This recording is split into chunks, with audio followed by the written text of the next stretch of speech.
this one. There we go. Look at that. I am like a professional. Indeed. I remember how to do this. Do you remember how to do this? Yes, you need to move the mic over here. Well, I can't. I gotta paint. So you gotta just talk louder. Or we could just switch sides. No, because I need to paint. You're not making this easy. I am not. Just move your butt closer, you butt. Fine. But yeah, we're sitting, we're painting, we're doing things. Oh, we're sitting, you're painting. I'm doing things. That's my phone letting me know that the stream has started. Woo! So yeah, go. Okay, let's put this right here. Hello all, hello! Hope everyone's doing well. It's been a while since I've been on YouTube. I've just been... Painting? Yeah. Yeah, you could have been streaming as well, but you know. I wasn't feeling it. Fair. Oh, can you go grab one of the models that I painted? Like the Immolator and a couple of the Battle Sisters. Sure. So I could show everybody what I'm painting. Because right now I just have a completely primed black Sackerson in my hand that I've been twirling around. Whee! Chop, chop, chop, chop, chop, chop, chop. Anyway, ah! Okay. Oh, you grabbed an Immolator. You asked for an Immolator. Oh, can you grab the Exorcists? God dang it. Wait, give me those. There we go. So, this is what the sisters are going to look like when they are finished. You'll note that they don't have a head. And that's because I am priming the heads separate, because I prime the heads. I prime the bodies black, and then I prime the heads white. Because I hate painting white over black. I'd rather paint black over white. So yeah, this is Icelandic black sand. And I made this look pretty nice, I think. I mean, you could just say Icelandic sand. No, because Iceland has two types of sand. Does it? Yeah, it has regular sand, it has white sand, and it has black sand. We don't have white sand. You do. Where? It's rare. Where? It's on the beaches. We import that. Why do you import white sand? Because we don't have any. You're dumb. No, you. But yeah, you can see all the highlights and everything on this. This was done for a commission, and I'm still finishing it up. And this is just done to what I consider a tabletop quality. I only have one style of doing commissions, which is I wing it and do my best, and it looks good from 3 feet away. But yeah, Sisters of Battle don't need heads, they need faith. True. This is another one of them. I mean, they all seem to have taken my face is my shield a bit literally. Yeah, they have. So they're going unshielded. Yeah. But I think the red and the purple goes really well together. And then for the tanks themselves, I did this. So I went with a really dark purple for these, just to make it look like they're in shadowed, so that they're not like bright, but up on the top, I wanted them white. So I did those there. I did all the markings on the scroll with a pen, so cheap little tricks you can do. But yeah, I think this one came out really well. I had to look up a tutorial on how to paint flames. What would you do? Charge me to send a jar of that dirt. So, okay, weirdly enough, I actually can't. It's against the law here. You're not allowed to pick up or collect, unless you are living here. You're not allowed to sell any of their minerals. Technically, I could. Yeah. How you doing? How's Victor? Hey, Victor, how are you? I am here. How are you doing? You know, I am. The one and only. But yeah. So let's put these off to the side. I was kind of hoping you'd grab like one of the multi-melta sisters. Too bad. Can you grab one? Sure. Thank you. I've been working on this commission for quite a while, and my commission prices are... What do I charge? At the... Don't ask me. I charge the amount that the box costs for the most part. Unless it's a tank, then it's $50. Because GW tank prices are insane. Hey, hello Helios. Darnell's here, Geeko's here, Carnage is here, Hyos is here, STC. We found an STC. We did. Standard template construct? Hell yeah. I still find it amusing that GW is like furious at 3D printers when an STC is a 3D printing file. Huh. It's an STL file. Pretty much. But yeah. Alright, get to painting. I see how it is. I still gotta figure out how I want to do these. Can you pass me one of my sacrosans? Sure. Those flames look so good. Thank you. Oh god, the magnets are fighting me. Oh, yeah. Thank you. So this is one of my sacrosans. You've seen these on the battle reports and everything. I've done the classic Martyred Lady. Which I might actually start playing Martyred Lady again. Considering how good they were? Well, they were really good. Excuse me. You just hit everything. Sorry. But yeah, Martyred Lady right now is really good because sisters have armor of contempt, not on sacrosans, so yeah, but battle sisters do. Martyred Lady can take 20 woman blobs, and from that you can actually lose one, resurrect one, and use them all to hit on 2s, re-rolling 1s to wound if you have a sister, a Canoness Palatine. I think that's what she's called. Palatine? The Palatine, yeah. So there's 20 sisters here, and I'm trying to stall so I don't have to paint them. Bam!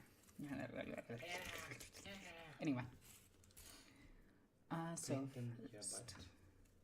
first thing I'm going to do is Mechanicus Standard Gray. So I'm just going to do up the black armor quite a bit. Man, my old sisters are painted poorly. I'm really going to redo all of my sisters, aren't I? Probably. Yeah. Oh, they look good, though. I love Sacrosan so much. I love that the shield is just a baby's coffin. And there's a gun behind it. Just like a baby's coffin. In America. In America. You don't have a flag on your head. Yeah, how are you supposed to know an anime character isn't American without them sporting an American flag on them at some point? Exactly. You're being called out. Why am I being called out? By a lone wolf. Oh, what are they saying? Hi, Alexis. Hello! And yes, I do use my hand for dry brushing. But yeah. So one of the first things that I do with all my black armors is I just dry brush the hell out of them. Because that's all you need to do.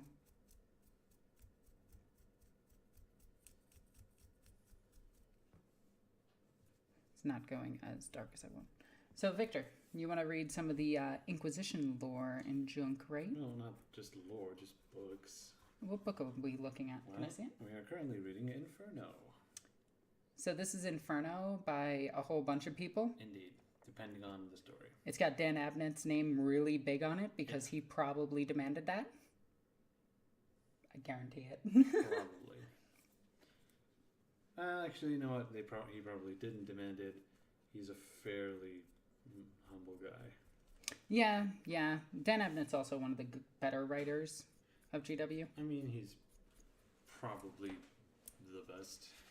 Yeah. No, Graham McNeil. No. Graham McNeil has had some flops in my mind. That's fair, but Dan Abnett, didn't he write, what was that really shitty, Sister of Battle book? Which one? No, that was Andy Chambers. Yeah. And then he turned around and wrote Celestine after I yelled at him on Twitter. I don't think Dan has written anything sister related. Yeah. All depictions of English people on anime have us drinking tea or wearing monocles. Oh my god, no, that's not even just anime. That's even in American culture. Hey, we have an Ulfer who's trying to say something. Alligator. Probably. Alright. Shall I? Uh-huh. There we go. Everyone knows that if you drop something, the first thing you're supposed to do is scream at And it. panic. Yes. I think I'm just going to paint these one at a time, aren't I? There's 20 of them.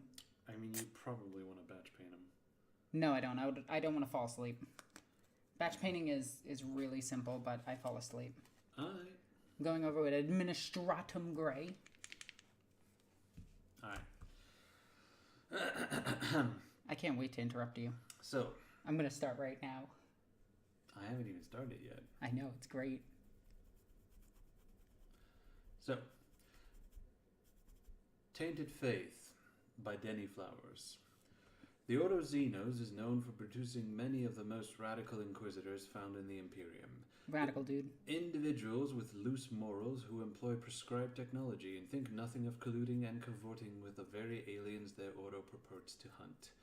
Inquisitor Ortiz Attenbach is one such individual, a dangerous radical whose privileged background and eccentricities have no doubt protected him from further scrutiny. This report concerns Attenbach's investigation of an industrial mining complex, in which some kind of redacted cult had taken root. The troubling tale also reveals much about the unorthodox methods of Attenbach's perfidious Ordo. Don't know if you guys can see that, but now you can start seeing the armor's outline and everything. The hunters watched from the shadows as the minecarts approached the refinery. From a distance, they could almost pass for human, but the larger of the two stood over 7 feet tall, and the scarf wrapped loosely around its face could not fully conceal green-hued skin and an avian beak. It's Kurt! The other was slighter, closer to the form of a man, but he moved with an uncanny grace, and his eyes were too beautiful and terrible to belong to anything that lived a mortal span. It's an Eldar. Still, neither could be seen by their quarry. Both were clad in chameleon cloaks that melded with the darkness. Thus, hidden, they watched as the miners dismounted their lumbering vehicles, anxious to unload their haul. At the sight of it, the taller of the two hissed quietly. "You reveal our position," the other murmured, his own voice sweet and sharp as poisoned wine. "They do not hear," the taller chirped, too focused on hollowing out their world. "That is their way," the other said, and shrugged. "You have the scent?" "Yes. Their taint is everywhere." "For now. They will be cleansed just like the others, such a vile species." "Attenbach might disagree." "Then let him. I have no doubt he eavesdropped on our conversation even now." "Uli is correct. I am indeed listening," a voice whispered from their box units. "And?" Uli asked. "Do you disagree?" "Vile," Attenbach replied over the crackling vox. "To an outsider, there is no doubt. But consider for a moment our colleague, Anqui Corgo." The taller figure tilted its head at the mention of its name. "They are a species of Crutis aviana, carnivores, who extract characteristics from their prey's genetic code and incorporate it into their own. To their victims, they are nightmare-made flesh, but to their kin, they are family and blood. Are they monsters?" "I am aware of our colleague's cultural heritage," Uli replied. "We are not discussing the Kroot. I was referring to a little something closer to your own genome. What do you think of our targets?" As they watched, the last of the miners entered the compound, sealing it behind. "They are an aggressive and supremely adaptable species with limitless potential," Attenbach replied. "That is why they must be exterminated." As he spoke, dark figures crept towards the compound, their weapons glinting in the moonlight. Overseer Carlos Recaf steamed beside him, untouched. It was still too hot, just like the rest of the facility. He'd barely slept, awaking in the early hours, bound in sodden bedsheets, like an insect caught in an arachnid's web. For a moment, he'd sworn there was something in the room, a diminutive bundle of teeth and claws clad only in shadows. It scuttled from its sight as he lurched upright, leaving no sign of its passage. He had not slept since. Not that he could let any of his colleagues know. Great. Insomnia was the stage one symptom. Carlos wiped the sweat from his glistening brow, fixing his gaze on the data terminal, Gaze. frowning at the incoming reports. On the surface, all seemed well. Output exceeded expectations, and projected tides would easily surpass minimum requirements. He should have been proud. The ore was vital for the war effort, and productivity had never been better. As little as a month ago, it had fallen so low there were whispers he would be stripped of his position or even censured. And that was before the accident, when the miners had dug too deep, releasing ruby clouds of fungal spores that engulfed the whole facility. A terrible nausea had swept through the workforce in the days that followed, with agonizing stomach cramps, reducing his strongest workers to mewling creatures curled in fetal balls. At first he had feared for the tides, then for their lives. The Officio Medicae had for once reacted swiftly to their pleas for help. Blood spore was the name of the condition, and apparently sickness was merely the first symptoms of the fungus multiplying within the body. Paranoia and psychosis would follow, then death in about half of cases. But the Medicaid team had treatments that could alleviate the symptoms. They had assured him that, in time, his workers would recover. Something troubling you, Carlos. He jumped, spinning in his chair, clutching the pendant he wore about his neck.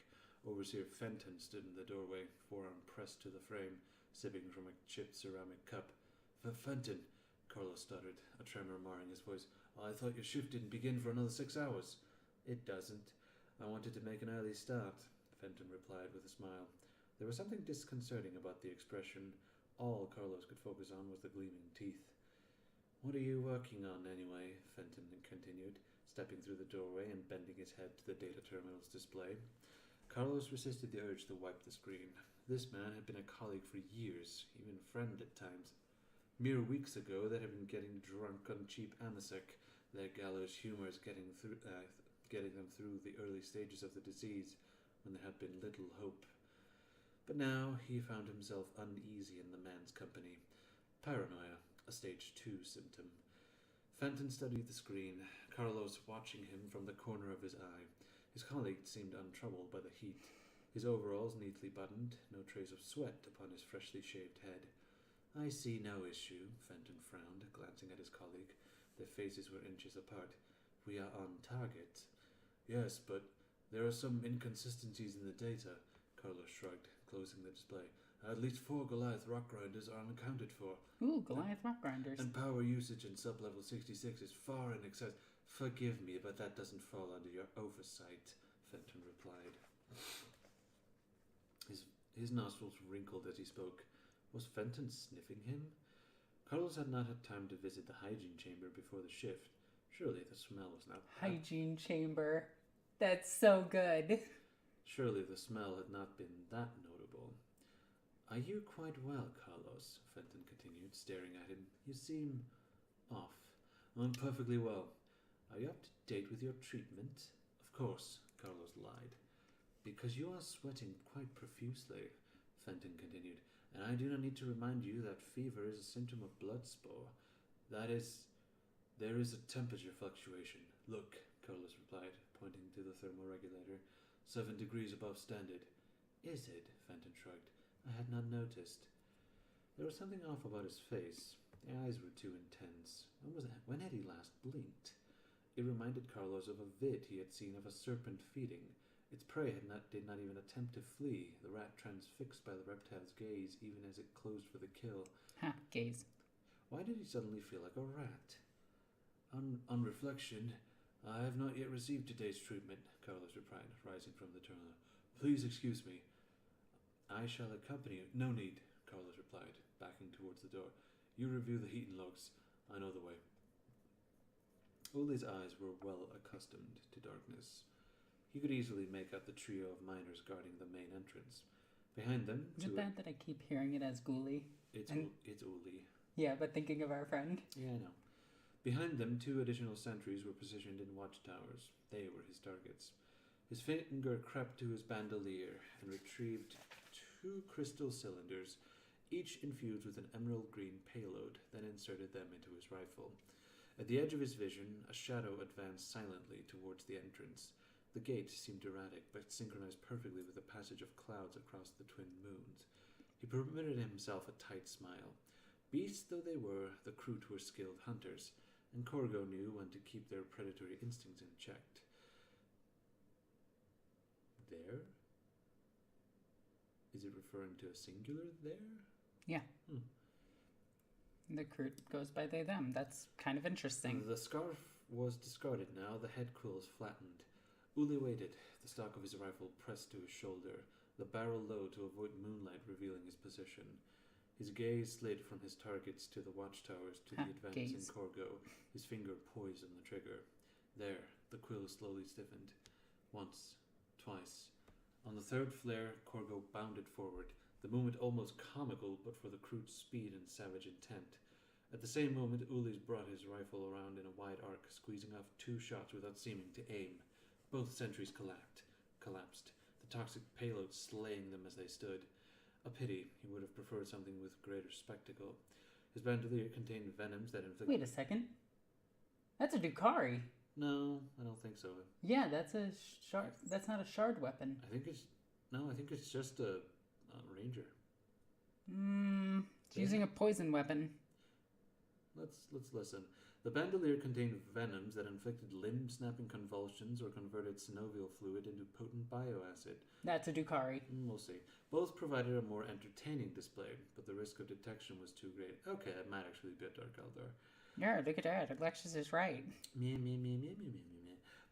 His gaze, darted back to the main entrance. 2 of the guards were already dead, a hunting knife buried in one's heart, the other's neck cleanly broken. Corgo held the third by the throat, talons squeezing the life from it. Uli smiled as the creature clutched weakly at the towering Kroot. Then the beak snapped forward, tearing open the guard's throat. As the corpse fell, he saw Corgo retch, spitting out a mouthful of flesh. Yeah, definitely G-Stealer cult. Their expression was, as always, inscrutable, but the shiver running along their quill suggested frustration. It was a sentiment he shared. Neither of them felt sated by the kill. Uli tapped his vox beads. Entrance secured. Minimal resistance. Good work, Adambak replied through his comms.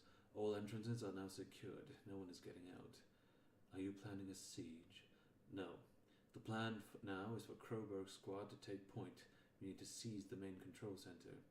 They are noisy and messy, Uli warned as the soldiers advanced towards the entrance. The black armored figures reminiscent of a swarm of insects. Perhaps, Adambak replied, but the time for subtlety has concluded. Wait, that's a... They're just inquisitorial stormtroopers. Yeah. Okay. Carlos kept his head low. He did not want to engage with colleagues who risked drawing their gaze. Gaze. But he stole the occasional glance. Nothing seemed suspicious. Most were occupied hauling the latest shipment or busying themselves with their duties. A trio of whispering engineers fell silent at his approach. They turned, 6 eyes regarding him as one, like a desert spider spying its prey. He shook his head. He knew 2 of the men. Griston had been almost a protege, and Hendis and he had played as children. Strange, he never noticed how similar they looked. Their faces carrying echoes of the same bone structure, their eyes bearing identical expression. Both seemed wary of him. He tried to smile, to look inconspicuous. How could they just stand there like that, so calm and collected? He was roasting in his overalls, the mining fatigues clinging at his clammy flesh. Part of him wanted to tear clear the uniform and run naked from the refinery into the darkness beyond. He would not last long out there. The cold alone would kill him in minutes, but he would be free from the stifling heat, free from their eyes. Suicidal thoughts, another stage 2 symptom. On reflex, his fingers strayed to the sacred Aquila pendant hanging from his neck. As always, its touch soothed him, a balm for the fears clawing at his psyche.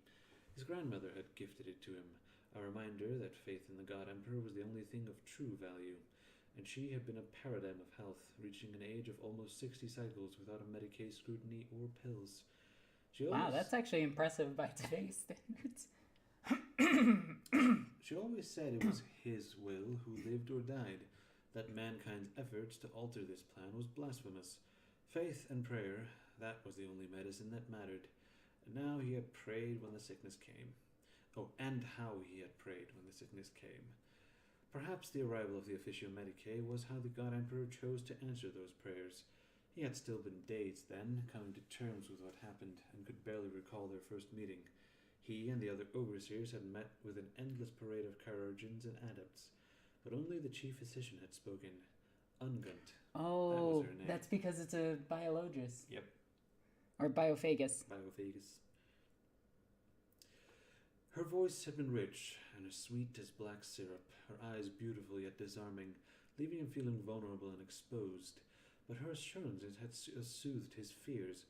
Though Bloodspore was dangerous, the vast macro-alchemical distilleries of Vejovium-3 had already formulated a fungicide that would prevent it progressing. Is this the planet that the Twisted Helix is from? Mm-hmm. Sounds like it. I would like to check, but we'll check after the story is over. Actually, chat, if you could look it up. Wait. Breathing is really hard, apparently. Nah, you know what?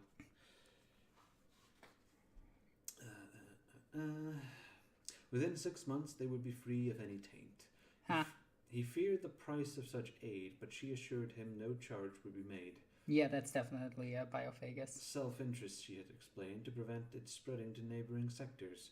Unity was the word she used. Oh, yeah. They had to be unified to prosper. Yeah, the Imperium doesn't believe in unity. I mean, imperial unity. That's something. His fellow overseers... This looks so dark on camera. Yeah? Try turning on the light, maybe? Probably. I might. Yeah. You should. And then turn it down. Turn down for... What? His fellow overseers seemed convinced, and he had no reason to doubt her. The treatment had been rolled out across the refinery, his team acquiescing without question, yet he had not taken it. The needle was not so intimidating, and his subordinates seemed untroubled by the regime of stims and pills. If anything, they appeared rejuvenated. He could see Garton hauling the latest shipment. He was sweating at least, but equally he was pulling 200-pound load. The man had previously wheezed if forced to cover 2 flights of stairs at a pace. They seemed healthy enough, hardly a surprise given that the physicians of Vejovium-3 were renowned for their bioalchemical expertise. Their blade-like minds had carved their world into a paradigm of productivity and compliance. But even at that first meeting, he'd seen the hubris behind their bright smile. They seemed more pleased by their own ingenuity than the opportunity to offer salvation to the God Emperor's servants. Faith. That was always the true answer. That's what he'd been taught. Still, maybe he was being paranoid. His fellow miners had not been rendered slothful or faithless, and they still labored in service to the God Emperor. But they did not seem quite the same either. Their eyes were cold and sharp, their gait almost predatory. Two now moved to intercept him. He recognized Ammius, though the younger man's complexion was bestowed with an almost violet hue by the corridor's flickering lumens. The figure beside him was unknown to Carlos, his face hidden by a pressure helm. But there was something awkward in his movements, his posture hunched, his left side concealed a tattered longcoat slung over his shoulder. "Overseer Carlos, please come with me," Ammius said, his smile anything but reassuring. "I have no time for this," Carlos replied, unable to keep a tremor for his voice. "I am needed in the..." The silent figure closed in with surprising speed, his right hand seizing Carlos's arm, the grip like iron. "Please, Carlos," Ammius continued. "Concerns have been raised regarding your current condition. I only wish to escort you to the Medicaid unit for assessment." He smiled, lips pulled back to reveal teeth that seemed far too sharp. Carlos swallowed. I do not... There was a blinding flash. The top of Ammius' head burst like a rotten eldritch berry. What the hell is an eldritch berry? That's something from D&D. Eldritch berry? That's where I know it from. But it's probably some actual food, and I'm just a fucking nerd. For a moment, he stood motionless, still wearing that predatory smile before pitching forward. A dozen yards behind him stood a figure clad in blackened carapace armor, his hellgun trained upon them. It's Stormtrooper, you're right. Called it. Victor is right. Meh. 2 similarly equipped soldiers were moving in behind him. Carlos should have ducked, run for cover, but he found himself frozen, awaiting the shot that would end his life. Ammius' accomplice held no such terror. Releasing his grip, he surged forward, an inhuman scream sounding from beneath his pressure helmet. As he moved, the long coat fell away from his shoulder, revealing a twisted limb beneath. He seemed almost armored, but the plates were chitinous, and in a place of hand was a vicious three-bladed claw. The hunched figure sprinted towards the soldiers, moving with surprising agility as it weaved between incoming shots, still screeching in fury. Carlos did not see what killed it, only that its pressure helm suddenly shattered. He caught a glimpse of a swollen cranium and needle-like fangs before the creature fell. Its death broke the spell. Carlos turned, racing from the black-garbed figures as he tried to process what was happening. Who were the attackers? A rival operation? Criminals? They moved with the precision of military operation, carried weapons more advanced than anything found on planet. And what of the creature masquerading as one of his team? Was it their target? As he ran, the miners surged past him, confronting the invasion armed only with rock cutters and occasional pistol. But they showed no fear, their screeching battle cries of blight upon his ears. He risked a glance over his shoulder.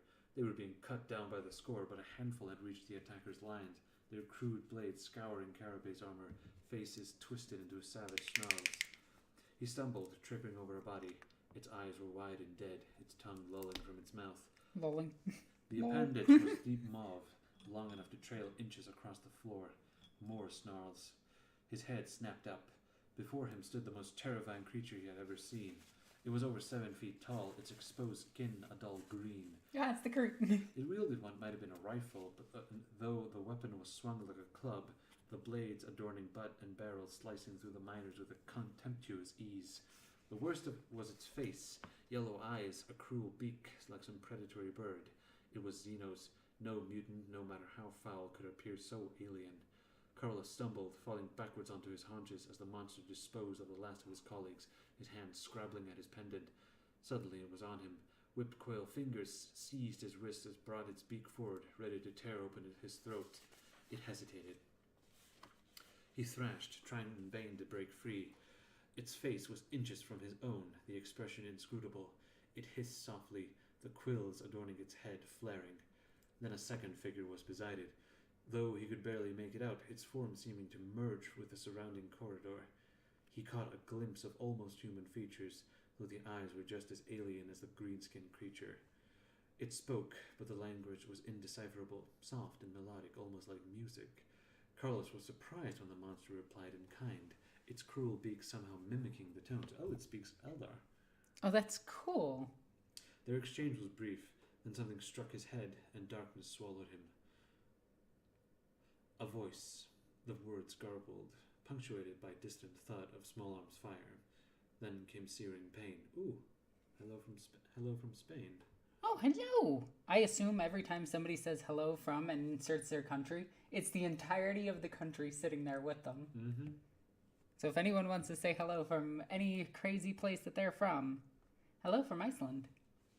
Yeah, I mean, we've got like all 3 people in this chat. All 3 Icelanders? Yeah. Yeah, only 3 of us exist. Uh-huh. That is cool that that creature speaks Tukari. I mean, it's the same language between them, all of them, right? No. No, I'm talking about the Eldar. No. They all speak a different dialect. Huh. I would consider it kind of like, actually as different as, like, English and all of the other Germanic languages. Huh. Then came searing pain. His cheek felt cracked. He wanted to reach for it, but his hands were bound, the chains cold against his skin. A groan. It took a moment to recognize his own voice. He'd have thought it inaudible against the background cacophony, but someone heard, for they seized his throat, cuffing him about the face. He blinked, the world shuddering into view. They were in the atmospherics regulating hub, though the walls were now stained crimsons and bodies piled beside the consoles. See, we got an entire state saying hello to us.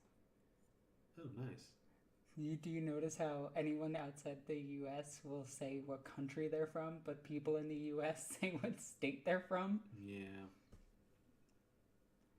I always found that amusing. He blinked, the world shuddering into view. Da-da-da-da-da. The figures in blackened armor scuttled between data terminals, their boots heavy. His vision swam. Knees weak, arms spaghetti. His vision swam, head lolling. Another blow, harder, his head snapping back to the right. A face loomed into view. It appeared human, though the features were marred by two ugly scars that ran brow to chin. The eyes were hard. A soldier, or merely a killer? He felt his head slump again, eyes drifting. "Hey!" the man snarled, seizing Carlos by the hair and hurling his head upright. "Wake up! You pass out again, I'm going to start breaking fingers." "It's your fault, Tempesta Crowberg." He recognized the voice, the silken, melodic tones. He risked a glance and spotted the figure reclining against the main terminal. His cloak had been thrown open and his hood was raised, revealing a face that would have been beautiful except for the coldness of the ice and cruelness of his smile. Crowberg glared at the figure, muttering something under his breath. Carlos found his words inaudible, despite their close proximity, but the reclining figure smiled, lifting a finger to his delicately tapered ear. "What was that?" he whispered, sounded close to insubordination. Crowberg gritted his teeth. "I ask what you meant, Agent Uli." "Permit a demonstration," the creature called Uli replied, slipping closer. He raised his hand, forefinger extended, and suddenly thrust it into soft tissue between Carlos's neck and collarbone. It felt like a knife had pierced his throat. He screamed. "There," Uli purred softly, smiling as Carlos thrashed in agony. "No risk of unconsciousness or impairment of cognitive function. Why, I could keep this man alive for days in such a condition." Yeah, definitely Dukari. Yeah, and I'd wager he'd cooperate in any way I saw fit. "Uli, this is not the time to play with our guest." The voice was calm, measured. Uli withdrew his finger, a ghost of a frown creasing his brow. "As you wish, Lord Attenbach," he said coldly, turning away as the speaker approached. He was an older man, clad in a fur-lined coat adorned with tiny skulls, his foppish hat topped by a pair of enormous feathers. He was polishing his spectacles with the hem of his robes. "My apologies, Overseer," he said, his smile seemingly sincere. "These are trying circumstances, and tempers are a little frayed. How are you feeling?" My name is Overseer Carlos. You will get nothing from me, traitor," Carlos spat. "Traitor?" Attenbach frowned, setting his glasses in place. "I fear a misunderstanding. You address agents of the throne. Look." He pointed to Crowberg, more specifically to the Imperial Aquila emblazoned on his breastplate. It matched Carlos's pendant, except it appeared to be cast in gold.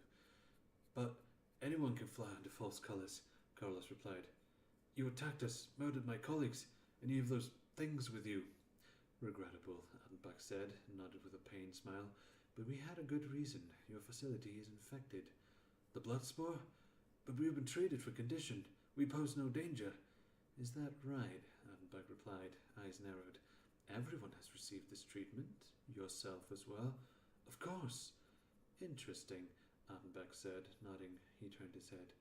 Corgo, behind him. A creature peeled itself from the shadows. Carlos knew it all too well. The towering frame, the cruel beak. It drew closer, its quills flexing as it examined him. "He is clean," it said, in perfect Logothic. "Only one so far." "Then it appears you lie," Attenbach said, tutting and wagging his finger. "Understandable, but unwise." "Xenos," Carlos whispered, unable to take his eyes from the nightmare's creature. "Crude, to be precise," Attenbach replied evenly. "Mercenaries by trade, very sensitive noses. Well, I suppose nose is the wrong word. I gather those rather garish quills of the primary sensory organ. But Corgo here has extensive experience with this sort of infection. Their kinds are carnivores, and while one would not call them picky eaters, there are certain species they find rather unpalatable. Tainted meat, as it were, terrible insult in their tongue, and to their tongue, now I think of it. And to their tongue, now that I think of it." That's actually pretty funny. Carlos just stared back. Attenbach sighed. "I appreciate this is a lot to take in," he said, "but we are working against the clock. My scribe needs access to the data terminals. I need the codes." "You get nothing from me, traitor. I am a servant of the—" Yes, we have been over this," Attenbach said, patting his pockets. "But I must— Where did I put that ratted rosette? Here we are." He held out his hand. It took Carlos a moment to recognize the symbol. A stylized eye adorned with a skull. It was the symbol of the Inquisition. Inquisitor Ortiz Attenbach of the Ordo Xenos, the man continued. This facility is under my jurisdiction. You will assist me, I hope voluntarily. Of course, Inquisitor, Carlos blunted. Please forgive me. Good man, Attenbach said, turning to Kroberg. Uncuff him and get into the console. Ule, would you be so good as to inform me of our host's progress? The door is holding, Ule replied, nodding to the entrance, which was barricaded with chairs and scrap metal. There is no shortage of industrial equipment. I can hear them drilling. Troublesome, Attenbach said. He steered Carlos towards the main console, where a slim figure clad in the simple robe of a scribe was fussing over the controls. He glared at Carlos as he inputted the codes. Like a child jealous that their doting parent had gifted attention to a sibling. No progress, Attenbach replied. They keep rerouting the systems, the scribe replied. I have locked us down, but I do not know for how long. Well, we cannot let them escape, Attenbach said. Overseer Carlos, can you access these systems, security, and so forth? Most, Carlos nodded, but this unit is primarily for manipulating atmospheric. There are more atmospherics, Attenbach smiled. What a clever little man you are. Tell me, are rebreathers standard issue? Of course. The refining process can result in incendiary gas spikes. It's extremely toxic. Shame, Attenbach replied. There would. Did you say incendiary gas? Yes. The filters cleanse it and channel it through the pipes running throughout the refinery. It is repurposed as heating fluid, but it's volatile. Interesting. I note the temperature is above standard for this size facility? ?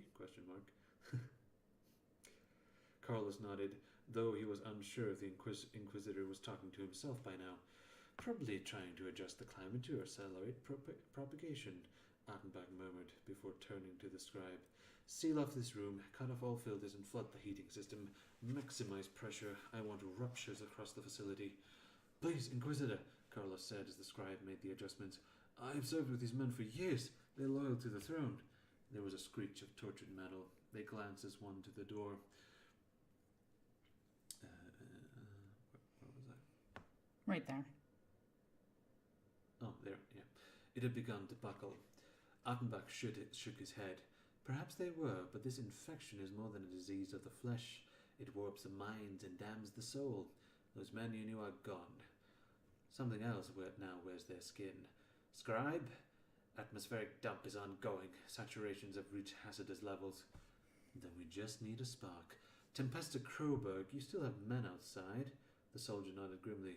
Most are dead now, but there are a handful pinned down beneath the north extraction point. I take it they still have crack grenades. Yes, sir. Then please thank them for their service and assure them their names will be recorded as heroes of the Imperium. Holy shit. The rest of you take cover. It's about to get warm.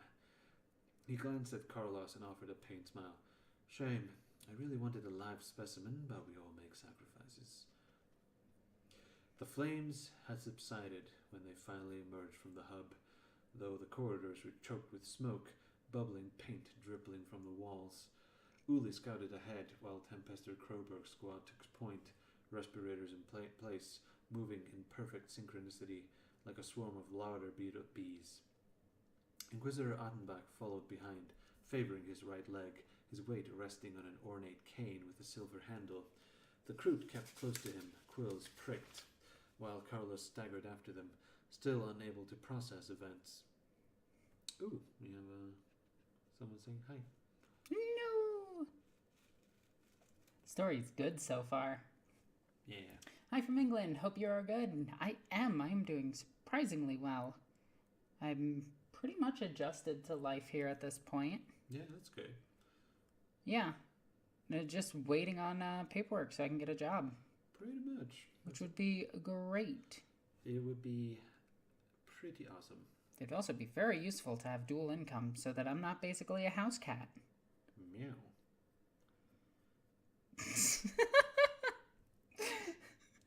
I was not expecting that. I mean, whatever makes you laugh, right? That is fair. Yeah, but did that story end? No, it's not over. Okay. Still unable to process events. There were bodies everywhere, though most were too heavily burned to identify. Even through his rebreather, he could smell the scorched flesh. He stumbled, catching his foot on one of the corpses. It was little more than a blackened shell, but appeared to possess 3 arms, the largest ending in a bladed claw. Gunfire. His head snapped up. One of Crowbrook's squad was pumping shots into a twisting shape. Still, the dying creature reached for him, claws grasping at his ankle until a last bolt finally severed its hand. Where have you moved to? I live in Iceland now, with my loving fiance, who is scared to marry me. What do you mean? What the heck? Stop it. Okay. The scribe lurched forward, unclasping an instrument from his belt and extracting a sample from the corpse. What happened to them? Carlos murmured. He hadn't intended to speak aloud, but Attenbach glanced at him. Corporaptor hominis, he replied, a hideous parasitic xenos. They reproduce by using other species as propagator. Oh, so it's not Tyranid. It is. The resulting hybrids continue to spread their taint. Unopposed, they can consume cities, world, even whole planetary sectors. This all from Bloodspore? No, Overseer Carlos, Attenbach sighed. There is no Bloodspore. The malady you suffered was the result of deserving a nest of Idonian weasels. What? They pissed off a bunch of weasels, and that's how Tyranid gene stealer cults infected them. If threatened, their scent glands can produce an extremely unpleasant chemical. Exposure leaves its victims nauseous for days. They pretty much got They're skunks. They got skunked. They got hit by a skunk. He smiled, perhaps warming to the subject. They are fascinating creatures. Intelligent, adaptive, and breeding pairs made for life. Delicious as well, providing the scent glands are extracted first. He glanced at Carlos. His smile faded. Sorry, he said. At my age, the mind sometimes wanders. Then how did they infect us? The treatments, Attenbach replied.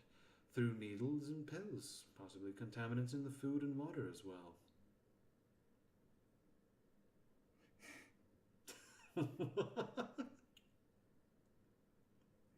I don't even... You read that one. No, I'm not reading that. It's not wrong, though. I'm going to keep reading. That was good. Possibly contaminants in the food and water as well, though those would be insufficient on their own. Primarily, infection occurs via direct implantation from the Xenos propagator, but the group Eyeshadow employ more clandestine methods.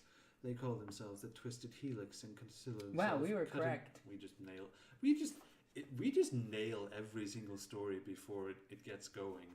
Yeah. Like, it's almost like we know way too much about the Inquisition. And the lore in general. And consider themselves cutting-edge genesmiths. In reality, they are mere vector for a malevolent Xenos plague. Then, this is my fault. Oh? Attenbach frowned, glancing to him. I summoned their representatives. They convinced me we were dying, that they had the only cure. I had to protect my workers. We couldn't risk falling behind. Yet you did not partake. My grandmother always said it was for the God Emperor to decide who lives and who dies. Medicate treat the flesh, but in doing so erode your soul. I've heard stories about Vajovium 3. Wait, they spell it differently here. Odd. Might just be a mistake. They used I, and here it's spelled the word 3.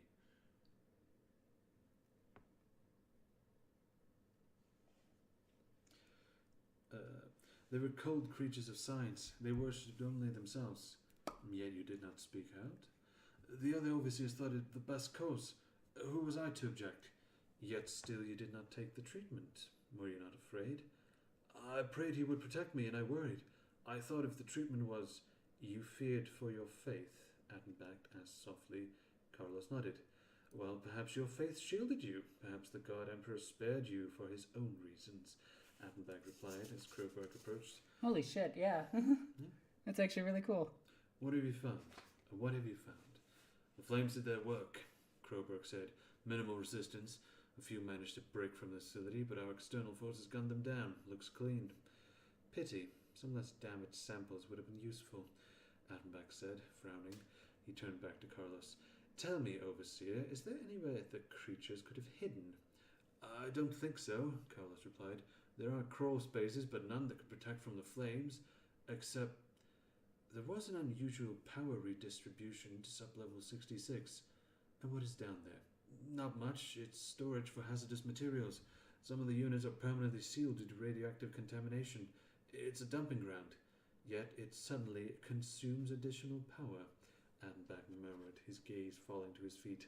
Overseer Carlos, perhaps you could direct us to a service lift. I fear something may be stirring beneath our feet. This is starting to look really good. It looks really good. Holy crap. Looks amazing. Do you want to turn on the lights so it can... No, I think it's fine. Pick it up better? Because it's actually showing off the gold a bit more, and that's what I want the eye to be focused to anyway.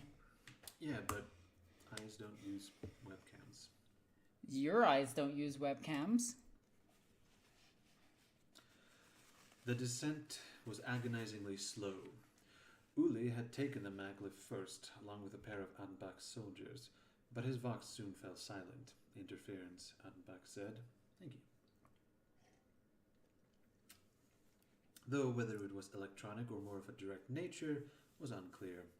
There was no choice but to follow. They left the scribe gathering samples and descended blind into the darkness. Carlos tried to remember what awaited them. It had been an age since he had dug this deep. He recalled the narrow corridor carved directly into the rock, and storage units stowing broken equipment and materials too dangerous to process, a graveyard to spoil in entropy. The maglift was getting warmer, though it did not seem to perturb his fellow passengers. He glanced at Adenbach from the corner of his eyes. The older man was polishing his glasses, cane tucked under his arm. His brow furrowed as he sought to remove a purple stain from the rim. The rest of them were still, expectant. Carlos did not know how. His foot kept shaking, and if he held it still, it felt as though his muscles in his leg would cease. His hand strayed to the aquila hung around his neck. Faith was his shield. That's what she had told him. He would soon discover if she'd spoken the truth. You find your faith tested? Adenbach spoke, though his gaze was still fixed on his spectacles. No, never, Carlos replied. Through trials and fire we grow strong. That is his way. He has spared me thus far, for reasons only he knows. My faith shines bright. Then you have been truly blessed with ignorance, Adenbach said with a wry smile. Those who stare into the void find the darkness meeting their gaze. Gaze. We're going to keep laughing at that, aren't we? Pretty much. They've said it a lot in this story. I mean, it's just the act of looking at something. When I first set off from home, leaving a life of privilege and power, I thought only of service and glory in his name. I did not expect to find myself keeping company with Xenos and heretics.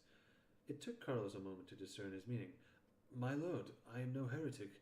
I made a mistake, but ignorance is sadly no excuse, Adenbach said. Your actions, your haste and fear, it condemned once loyal men to disease worse than death. No longer will they find salvation in his arms. But we are all spoiled goods. I have sacrificed the love of my family and the approval of my order in service to my mission. Likewise, Corgo has been shunned by their kind, ever since... Oh, yeah, it is. Ever since unwittingly ingesting something forbidden. Even Uli has traveled a path far from his craft world, descending all the way to the dark city of Komara. Called it. Yep. We're so good at this. We are way too good at this. Perhaps he would have remained there and fallen further had he not borne witness to their terrible hubris. This tells me something. That Dark Heresy is really fun and you can include all of them into a Dark Heresy campaign? Not quite. This tells me that these stories can afford to be way subtler and with a lot more implication. Like, everything we point out gets spelled out and it's unnecessary.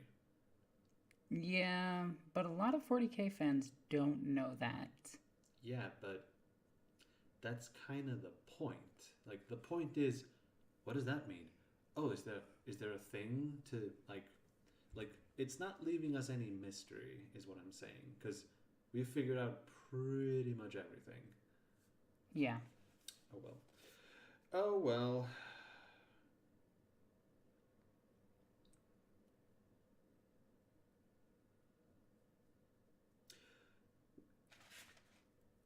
Perhaps he would have remained there and fallen further had he not borne witness to their terrible hubris, had he not encountered the Vorgani. What the hell is a Vorgani? Whatever, you got yourself the best story from everything else. What? I'm sorry, I just want to come by and say hello and wish you a happy day. Oh, thank you so much. You're awesome and I love you. Why does Vorgani not make... Why don't I even recognize that? Oh, this. I can look it up real quick. Look it up, Peace. I'm curious. Okay. Don't mind what I was looking at on my phone. Your emails? Yes, let's go with that. Just gonna X those out really quickly. Okay. Let's figure this out. Vorgani. 40K. The Vorgon. Your phone is on camera. It is on camera. Heck yeah. Come on, Lexicon, actually work. Are you using the router or are you using... I'm trying my best. No, are you using the The Wi-Fi. or are you using... The Wi-Fi. Oh, okay. Maybe you want to use your compute... Oh, there it is. Oh, dang it. Wow, even... Oh, it's just Lexiconum. Oh, there it is. Nothing. It's a It's hive a world. hive world. Oh, rated by the Dark Eldar. Oh, okay. So it's a hive world that was raided by Dukari. Let me see. This raid resulted in the capture of hundreds of thousands of Vorgon's population, but the Hex Homunculi Coven note that many of them bear the physical markings of a gene stealer cult. Ah, clever. That is clever. Oh, so it's... Oh, I like that. Yeah, he saw the gene stealer cultists, and yeah. I like that. I like that a lot. Had he not encountered the Vorgani. Ah, there you go. Now it makes more sense. Clever. Attenbach was no longer addressing him, his gaze, fixed on a mid-distance. That's another use of the word gaze. They keep using it. Lord Inquisitor, why do you tell me this? I do not understand. Oh, sorry, that was the wrong character voice. Lord Inquisitor, why do you tell me this? I do not understand. Attenbach blinked, as though seeing Carlos for the first time. Forgive my rambling, Overseer. My point is merely that we all err in his eyes, make choices and compromises that are less than ideal. You may have failed him, but unlike these creatures, you have a chance for redemption. When it comes, do not be found wanting. Carlos did not reply, his hand still clasping the tiny Aquila. It felt very small. How can I make it right? He whispered. By ending this, Attenbach replied. I have been hunting these creatures for years. Foul as they are but symptoms of a disease. There must be a cure, a way to inoculate the faithful against their blight. My hope is that there is something down here that could help us on that path. How much further? Minutes, my lord. Attenbach tacked his box. That's an interesting question. What happens if you find the cure to Gene Stealer? A Gene Stealer cult vaccine? Yeah. I don't know. Because it would take thousands of years for the hive to figure out that you've done that. Unless the Gene Stealer cult was massive. You would need something very specific in order to do that.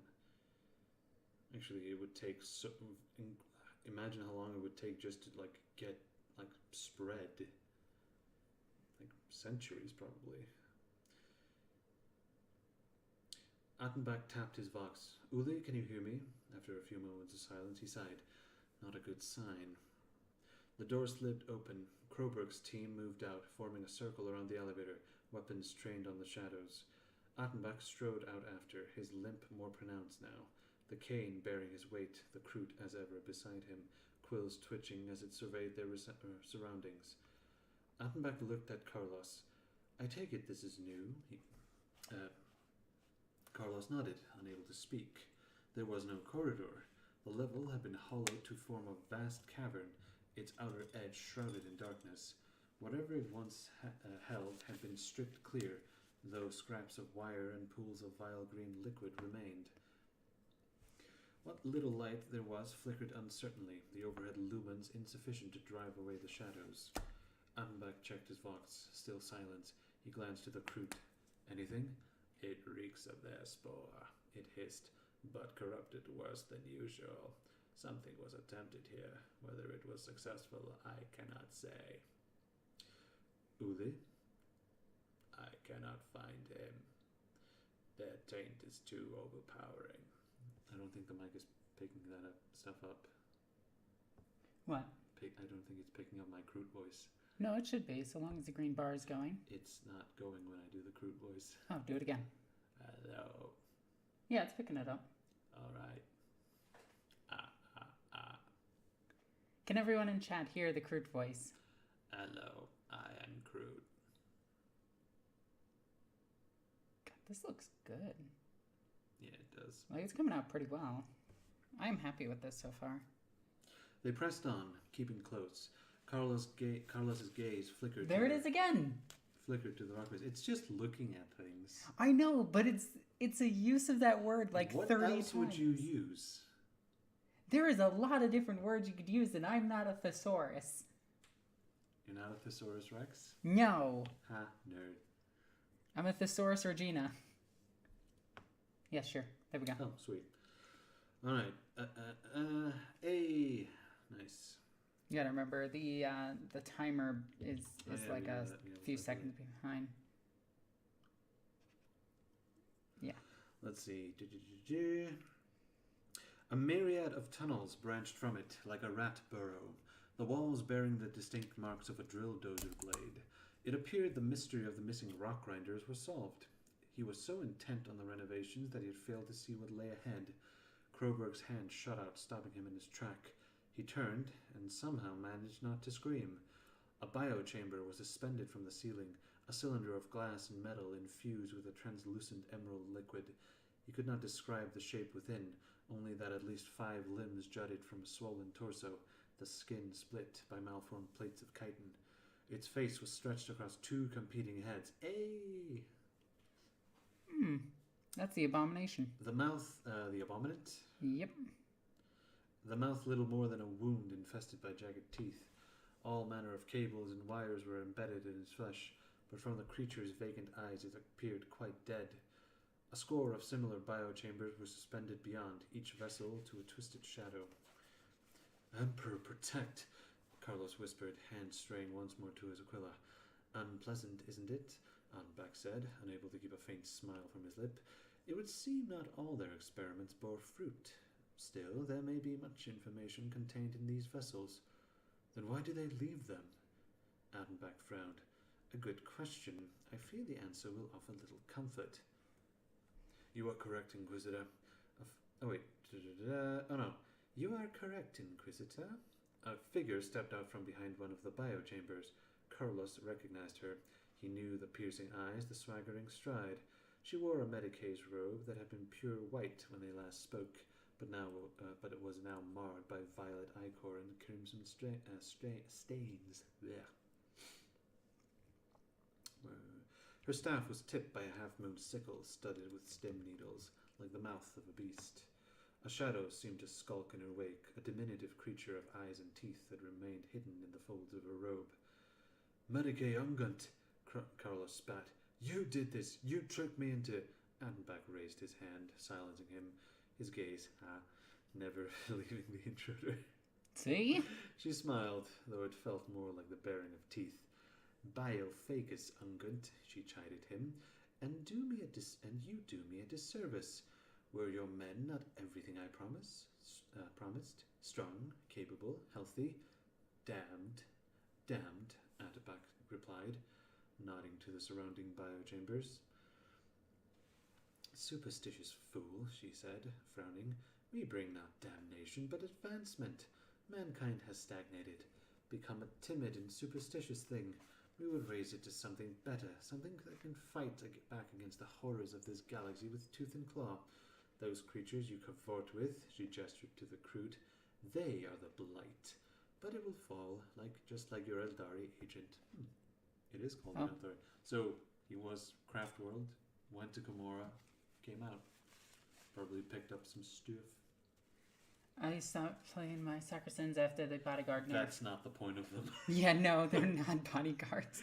Okay, so let me explain to you that I've never used the bodyguard rule for them. I let my canonesses and everything die. I let Morvenval die. And the reason was, these girls are so much better than them. They are, without a doubt, one of the scariest units in a Bloody Rose detachment. And holy crap, are they still good.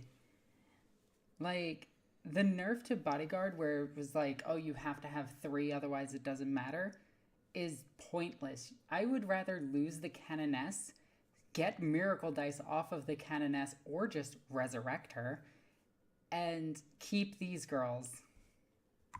Sorry, just slight rant about that, because these girls are insanely good. Pretty much. Killed an entire, a couple of weeks ago now. No, like a week ago now.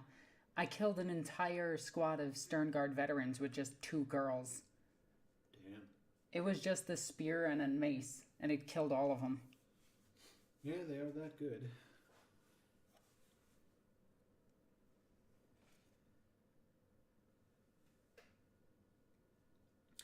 They are such a difficult species, unusually resistant for something so seemingly fragile. I will enjoy vivisecting him. Adenbach shook his head sadly. You do not even see it, he sighed. You think yourself learned, a scientist, a visionary, but you are merely a virus that learnt to walk. Still, you will make a fascinating specimen. Kroberg, take this thing into custody. I want it alive. I think not, Ungin said, and smiled. Her finger depressed a button on her staff. The biochamber surrounding them suddenly yawned open, spilling their vile fluid as the dark shapes within tumbled to the floor, their weight tearing them from supporting cables. Kroberg staggered, losing his footing as the liquid washed over him. Attenbach clutched at his cane for support. The biofigures vanished in the confusion. Find her, Attenbach roared. I need a life sample. The Kroot made to follow, but stopped abruptly, its quill stiffening. Attenbach frowned. What is it? But then they all heard it, the low animal growl. A fist the size of Carlos's head seized the nearest of Attenbach's guard. There was a sharp crack as his neck snapped. The carcass discarded with impunity as the misshapen creature rose to its feet. It lunged for Attenbach, but the Kroot was there, barely blocking the blow with its rifle as a dozen more lumbered upright on mismatched limbs. Though hunched, they towered over even the Kroot, their bodies swollen with gem-forged muscle. This is Muscle Beach. What are they called? Aberrants. Yeah, thank you. Nice work. Greetings from Indonesia. Yeah, nice. Thank you. Yeah. That's cool. Go. The Inquisitor gave no command. None was needed. His men had already opened fire, last bolts tearing into his new threat. But the creatures were inured to pain, their flesh already twisted beyond what most living things could endure. They bounded forward, faster than should have been possible, their bestial roars horrifying for their echo of humanity. Attenbach stepped back as his men faced the beasts, the Kroot still grappling with a gargantuan specimen that would have dwarfed an Ogren. I don't know about that. No, they are huge. Yeah, they are huge, but they're not Ogren huge. Yeah, I'd say they're Ogren huge. We can literally compare. Yeah, but the Ogren model is way bigger than it's supposed to be. Alright. Like, Ogrens are supposed to be just slightly taller than Marines. But Marines are tiny. Like, Sisters of Battle are taller than Marines.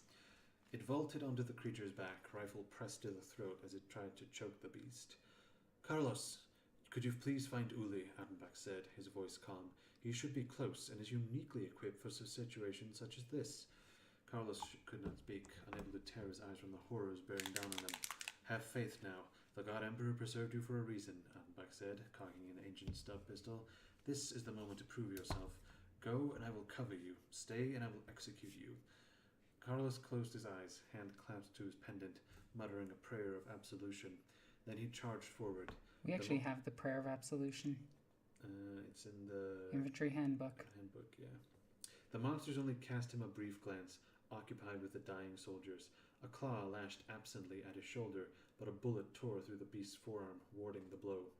Then he was past them, the horrors behind him. Part of him wanted to keep running, to flee the nightmare, but the Inquisitor was an agent of the throne and had charged him with his purpose. He had failed once, but there remained a chance for redemption. But what was he looking for? Where would Ungund have stashed her specimen? There, ahead, one of the biochambers was still sealed. The shape within was indistinct, but it had the right number of limbs. He raced for the tank, wiping the condensation with his sleeve. Uli's face was visible beyond, a rebreather clasped over his face, his eyes closed. Carlos stared at the controls. He had no idea what any of it meant. The wrong button could kill Uli, or perhaps bring more monsters down on them. There was no time to decide. He held his pendant tight and closed his eyes, stabbing his finger on the console, praying the God Emperor would guide his hand. The biochamber belched open, spilling its emerald infusion across the cavern's floor. Carlos caught Uli as he fell, surprised by the lightness of his frame. He was still unconscious. "Wake up!" Carlos snarled, risking a glance over his shoulder. Not a gaze. Yeah, see? Glance. Well, glancing is just a quick thing. It's the same thing. No, it's not. Yes, it is. Most of the abominations were dead or disabled, their forms twitching but unable to rise. But one still stood, the alpha of the pack. Excuse me. Though deformed, it was tall and strong, and only 2 troopers remained to guard Attenbach, the Kroot having fallen. The beast was advancing from the Inquisitor. Not the Kroot! Not the Kroot, paying no more heed to the last bolts than it would to falling leaves. A shadow moved in the corner of Carlos's eye. He turned. Uli was still, but a diminutive shape was scuttling towards them. It hurt to look upon, though his mind would not quite accept the shade was real. But the needle held in its tiny claws was all too familiar. He'd seen them before, when his men had received their treatment, though this vial contained a particularly vivid shade of emerald. It leapt for Uli. Carlos did not think, diving to intercept the small creature, his hands closing about its carapace. "You little parasite!" he snapped, squeezing with all his might, choking the life from the pathetic creature. Its claws scored his flesh even as it seemed to fade, like a shadow exposed to the light of the sun. Then the needle stabbed into his hand. Aww. Uli's eyes snapped open at the cry. His limbs were heavy, robbed of sensation, but the screams roused him, strength trickling into his aching frame. He looked at the human thrashing beside him, foam frothing from his lips. He could tell the pain was beyond the physical. The man suffered from an existential blight of the soul, his very essence consumed by the unspeakable agony. It was quite invigorating. Uli rose, groggy, surveying his surroundings even as a human continued to thrash. He remembered entering the abandoned cavern, discovering the crude attempts at gene forging, then darkness. He sniffed his sleeve. "By Vect, I smell awful." Okay, he is a Dark Eldar. I'm sorry, he just is. He thinks that way, he acts that way. He even takes power from pain. There was a gurgle at his feet. He glanced to the human. Despite his convulsions, he was trying to tell him something. Uli raised his head, his superior senses assessing the scene in moments. The Kroot was down, the soldier slain, a hideous abominant advancing on the Inquisitor.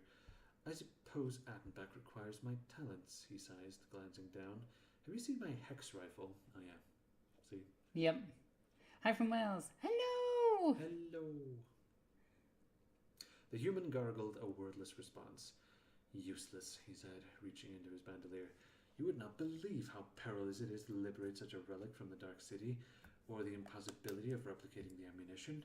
I only have a few true darts left." He held up a crystal cylinder within an ebony liquid shimmered. He sighed again.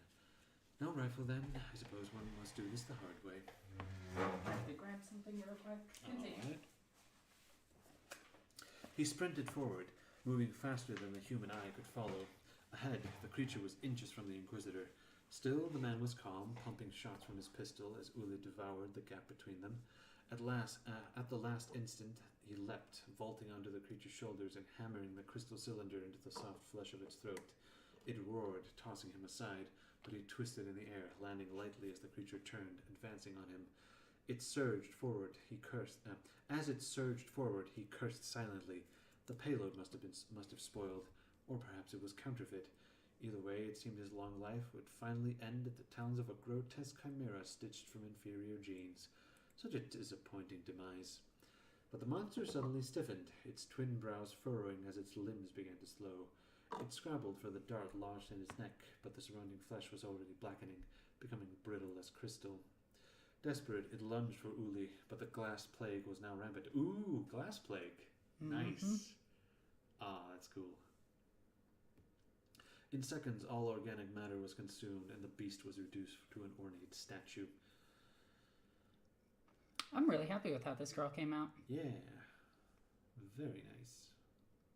Very nice, very quick. God, I love Sackersons so much. They're so cool. Yeah. I want to show a size comparison for this. So here's one of the current Terminators. Okay, this is a 30K Terminator with a this is a Cataphracti Terminator, or a Cataphracti, however you want to say it. Not quite a recent Terminator, because there are new ones coming out. No, these are the newest ones. The new Terminators after this are just this reprinted. Oh, okay. But the funny thing is, again, black armor, and I want my guys to be very dark and with a power fist. But this is always amusing to me. The Sisters of Battle are just taller than them. Yeah, pretty much. It's so good. It's so good. They stand about head height with Terminators. Can you put this back for me? But yeah, that Terminator had a Power Fist and a Combi Melta, because in 30K that's a pretty decent combo. So yeah, I am quite happy with how this came out.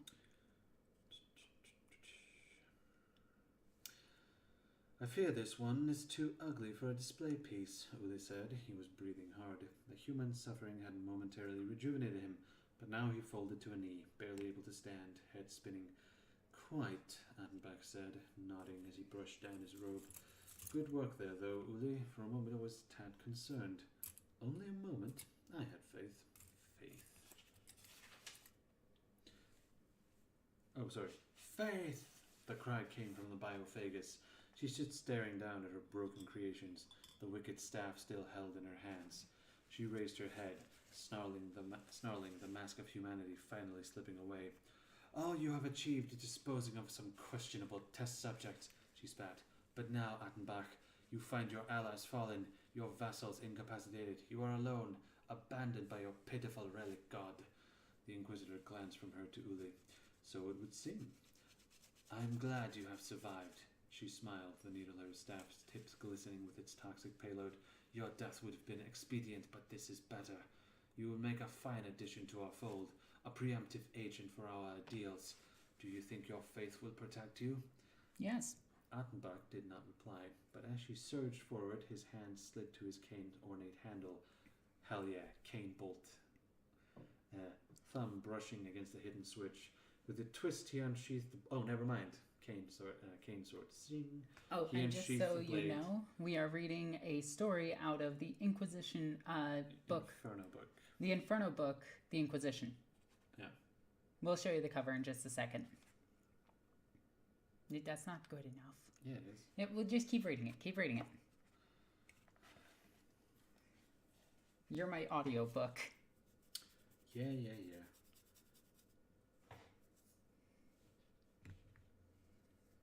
With a twist, he unsheathed the blade that simmered with a blue light, sidestepping her clumsy blow, his sword cane separating her from her head from her shoulders. Yes, I would say so, he murmured as the corpse fell. Faith in my blade arm, certainly. Carlos opened his eyes. His face felt hot. He tried reaching for it, but his hands were restrained. His head held snugly in place. Only his eyes could move, enough to sketch out the Medicaid facility. He spied the Crute in the corner, its shoulder bandaged. Beside it, the scribe was fuzzing with an auto-injector. Hello? He said. It sounded odd, like hearing his voice played through a vox. Familiar, but different. The scribe glanced up, but did not respond, instead whispering into his vox bead. The movement revealed the surface of his workbench. It held the remains of one of the creatures they had fought, its head lolled, dead eyes staring at Carlos accusingly. and he was surprised to feel an overwhelming wave of sadness. The creature had no idea why it was attacked, only reacting to the intruders in its lair. It was little more than an animal, condemned to death by forces beyond its ken.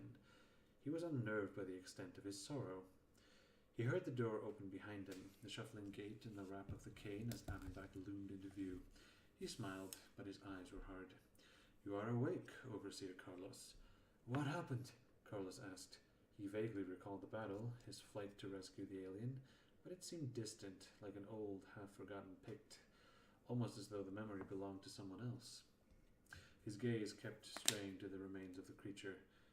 "We were successful," Abenbach replied. "Well, for the most part. I'm sure a few escaped through the tunnels, but we did good work today, and even obtained a live specimen.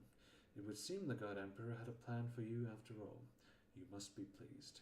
"Yes, of course," Carlos said, nodding, but the words felt empty, their utterances little more than ritual. On impulse, his hand reached for where his pendant should have been, but his arm was still restrained. Attenbach must have recognized the gesture, for he reached into his pocket, withdrawing Carlos's pendant. "This is an old piece," he said. "Family heirloom, I assume? You must be quite attached to it." "Yes," Carlos heard himself saying, staring at the cracked relic. It looked worn and tired. "Is there anyone you would like it sent to?" Carlos frowned at the words. "I do not understand." "Do you have a next of kin?" "Why does that matter? We survived," Carlos said, frowning. "Inquisitor, why am I restrained?" Attenbach sighed, glancing at the Crute. "You are certain he is tainted?" It nodded. "Inquisitor, you cannot be serious," Carlos protested as the scribe rose, a surgical blade clasped in his hand. "That creature is a vile Xenos. You would take its word over that of a loyal servant of the God Emperor?" "An interesting question," Attenbach replied, "but sadly a hypothetical one. Fear not, though, Overseer Carlos. We have so much to learn together. We will monitor every stage of the transformation, scrutinize every infected cell. From our work, I will devise a cure, an inoculation that will shield mankind from the Xenos taint. And you will assist me, willingly or not." The scribe lowered the mask into place, his blade glinting in the light. "The throne thanks you for your sacrifice." Yeah, that was Boom. good, dark, and I really like that. Dark, grim, and grimdark. So the Crute lived. A crude list. Yes, Crute. Or burned a fate point, depending. Yeah.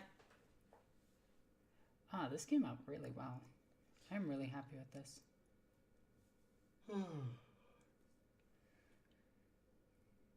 But yeah. Yeah. So that was. Let me get the book real quick. Well, hold on. Let me. This is the book we are currently reading. We are this far through it. If you catch the live streams, Victor reads these on the live streams. I haven't done Twitch in a while, but yeah, we're trying to get back into it. Yeah. We've just been busy. Yeah, we have. Yeah, there you are. Yeah. Thank you for reading. Do you mind if I now read a Warhammer Fantasy thing? That's up to the chat. Does chat want to hear about Warhammer Fantasy or a story from it? It's completely up to chat. It's going to take them like 30-40 seconds to respond. What, we need, 5 yeses? Yeah, 5 yeses. 5 yeses seems good. Yeah. Seems like a nice sample size.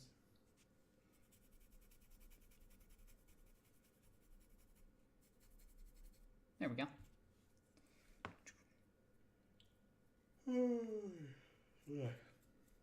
No, you didn't take your after work nap. I did not. And I blame you. You must be so exhausted. That's 1. That's Hyos, though. He would always say yes to that. That's 2. Oh, okay, maybe. Alright, let's get these feet. I still find it funny that the Sisters of Battle are still in heels. They're just more flat heels than heels. Which is fine. Oh, it makes them more comfortable. I'm still going to use heels because I want to be tall when I do my sororitas cosplay. Okay. Then we switch from Mechanicus Standard Grey to Administratum Grey. Yeah. Oh, we only have 2 yeses, Victor. No. Come on, guys and gals and NBs. Give me one more. Give me 3 more yeses. How's life? Life is really well. Yeah, it's pretty good. Like, all things considered, like, I know life for a lot of people right now is a struggle. We got the war in Ukraine. We have America taking away women's rights. Mm-hmm. Which that's not a surprise, to be honest. But here in Iceland, shit's awesome. Iceland, better than everywhere else I've ever been. Which is still kind of sad. Mm-hmm. There we go. Getting the nice grays on there. And then we switch that from grays to white scar white. Sorry. Okay. Oh, we have 3. 3 yeses. That's a lone wolf too. Come on, just 2 more. Okay. Come on, guys and gals, you can do it. And NBs. There we go. And that's how you do black armor really quickly. Like, It's really hard to tell. Ah, there you go. Much better. it comes out so well. Like, once you add your other colors and everything, you come out with something looking like this. And if you want to see this on a Space Marine, let's grab... There's got to be Space Marines in here somewhere. Top row? Yeah, top row. Top row works. Let's grab, where's a well-painted one? You. So I painted you a few weeks ago. This is how well that same paint scheme looks on a Space Marine. Looking pretty good. I just wish this configuration was actually good. What configuration? Once this thing decides to focus. Wait, 2 Stormbolters? No, it's a type of grenade launcher thingy that he has. Huh. Or something. But he also has a power sword and a power fist. This dude is just tricked out. Like, I really like him. I'll put him here. With his Terminator buddies. Well, never mind. We didn't get enough yeses.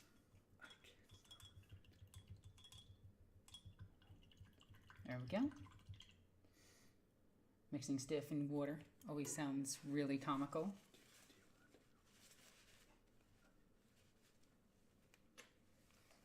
Alright, Victor is going to leave us because he is going to go be a butt somewhere else. Indeed. I'm going to... But tomorrow I'm filming a battle report with the new Tyranids versus the older Knights. The entire thing about it is was going to be a massive game. We were looking at 6,500 points, but then our buddy unfortunately got called away, so we couldn't do the double game that we wanted to. It's unfortunate, but it happens. So we're looking at 2,000 points of Tyranids of High Fleet Leviathan versus Imperial Knights. I don't know the house that he's using just yet, but this will be using the older Knight Codex. So I'm interested to see what's going to happen with them. And, like, I'm really interested because, here, let's talk about my list really quickly. All right, so let's go to my phone. Wow, look at that, phone. Phone powers. It's gone over to Battlescribe to have it up already. So my list is High Fleet Leviathan. It's exactly 2,000 points, and it leaves me with only 11 CP. Okay, so I'm using the regular, for High Fleet Leviathan, we are just using the regular adaptation for them, for rerolling ones to hit, wound, or damage, I think. Then from here, your sister's videos are the reason I was able to learn 40K and how I got into it. Thank you so much. Oh, thank you. That's awesome. I really want to do some more strategy videos. It's just that I've been bullied a lot in 40K, and I want to do it more. I want to do it more. So, with no force organization chart, we're taking a Tyrannid Prime. These guys are insane. So he's got a Venom Cannon, Adrenaline Glands. He's got the Relic, Pathogenesis, and he's got a Lash Whip Bone Sword. So he's basically got a terrible Las Cannon. It's a Venom Cannon, 36-inch range, Assault D3, Strength 8, AP minus 3, 2 damage. And then the Bone Swords are Strength plus 2, AP minus 2, 2 damage. This guy's really good at Marine killing. The only problem is the AP minus 2 is going to be 0 against Space Marines and Chaos Space Marines and Sisters of Battle for the most part. So I do have to look out for that. But with all of the buffs that this thing has, and the weapon skill and ballistic skill of 2+ is amazing. With fire, and that doesn't work. Run more mortifiers. Mortifiers are cool. But the pathogenesis that this thing has is it gets itself 8-inch extra range, and each time the bearer shoots, it can reroll one hit, wound. It can reroll a hit or a wound roll. So I can actually use the Venom Cannon to reroll 2 hit rolls with High Fleet Leviathan. And because it's a Synapse creature and High Fleet Leviathan, it has a 4-up info, Transhuman Physiology. So Strength 5 weapons are going to be wounding it on 4s. I think that's how High Fleet Leviathan works. Let me just double check. Where is it? Yeah. Each time an attack is made against a Synapse creature, 1 through 3 always fails. So it's ridiculously good. Like, it's easily the best. Then I'm running a Malanthrope because I want to be a dirty player that likes hentai monsters. The Malanthrope is really good at just giving people -1, and it affects everything near it, including monsters, creatures. So I'm going to be focusing most of my army around the Malanthrope as I move up. Then we have a Neurothrope. Neurothropes are just psychic bullies. And I think the Neurothrope also has the same abilities that the regular dudes have, where they add 1.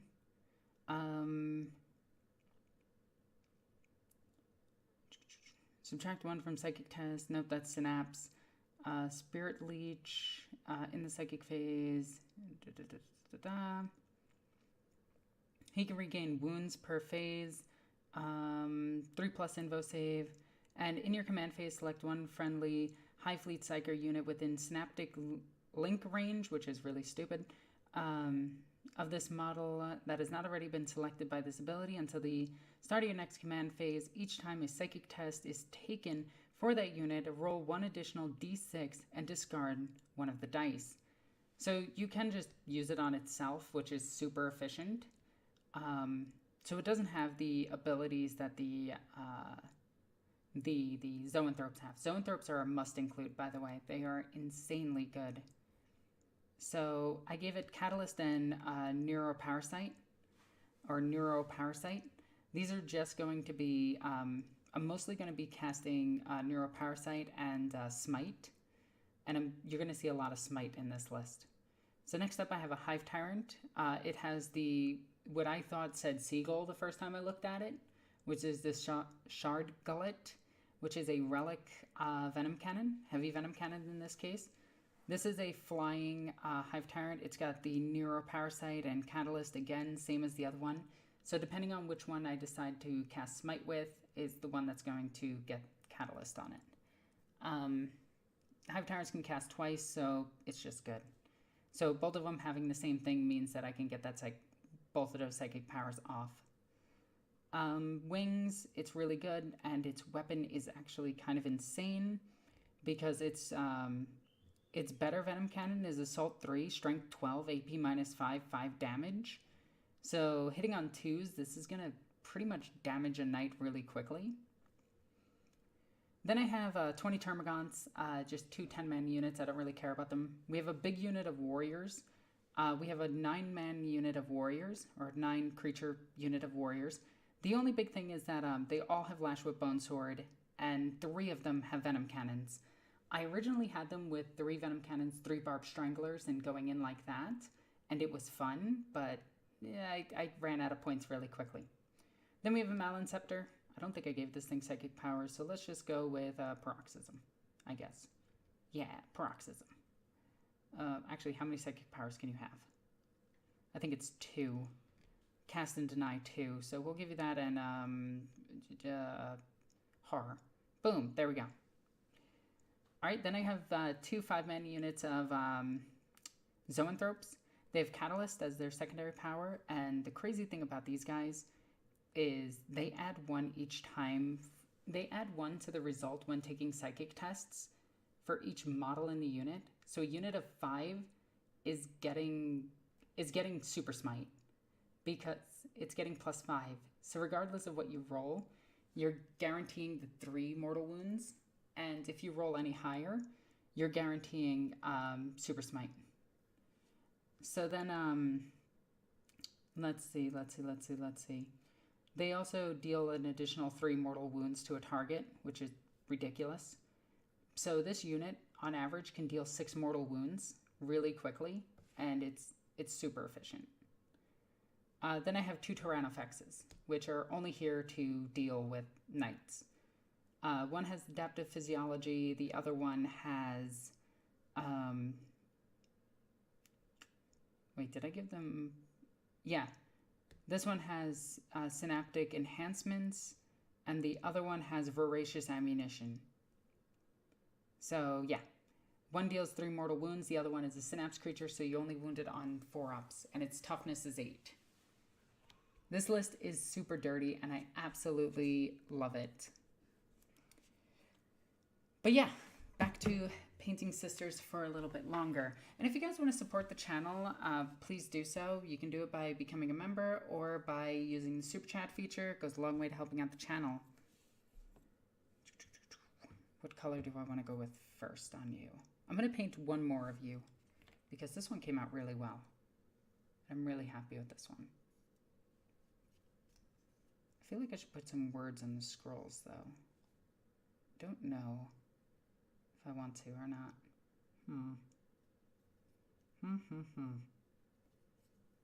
Okay. So I'm just going to do the purple first, just because the purple is everywhere on this thing. There we go. So this one should be a lot easier because we've already painted one. So let's get this one going. Now I usually do 2 coats of the purple. The Genestealer Cult purple is what I'm using for this. And it comes out really, really, really well. Genestealer Cult purple is actually one of GW's better paint colors. I've seen a few people swear by other paint companies, but I don't mind GW's. And I know a lot of people are like, oh, but it dries out so quickly and blah, blah, blah, blah, blah. We hate GW. And I'm all like, Neato Burrito. I have other paints too. I'm not going to use Army Painter. Army Painter fucking sucks. Like, their shit is garbage. I don't know about their new paints, but from what I saw, they're just a copy of Citadel's, like, contrast paints. And I don't know, I always have, like, a bad taste in my mouth from a knockoff brand, if that makes sense.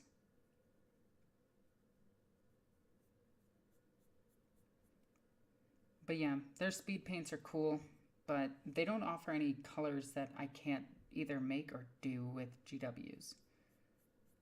And they're also really hard to get here in Iceland, so that's another big reason. Army Painter is pretty bad. Thank you. Their spray cans are also pretty average. Like, I feel like you pay a premium for a dollar store spray paint when it comes to their stuff. They just have it in a different color. Also, I hate dropper bottles. I know a lot of people love dropper bottles, but I can't stand dropper bottles. I haven't had a chance to get the new Tyranid Codex or Genestealer Cult Codex yet. Have they changed much? Yes. Yes, in insanely. Like, Tyranids are actually playable. Well, they had Crusher Stampede, but they don't have Crusher Stampede anymore, but they're still very playable. I actually have my Tyranid Codex right here. Boop. There's my Tyranid Codex. I got a small one. I have the Codex somewhere on my shelves. It's just I scanned it and made a smaller one. Because I don't like lugging around a giant book that changes every 3 months. I still think GW should give out the rules for free. Especially being that there's an FAQ every other week.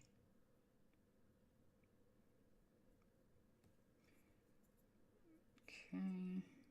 Oh, what does that connect? That connects behind the shield. Can I pop the shield off? No, not without breaking the model. I'd have to freeze it to pop that shield off.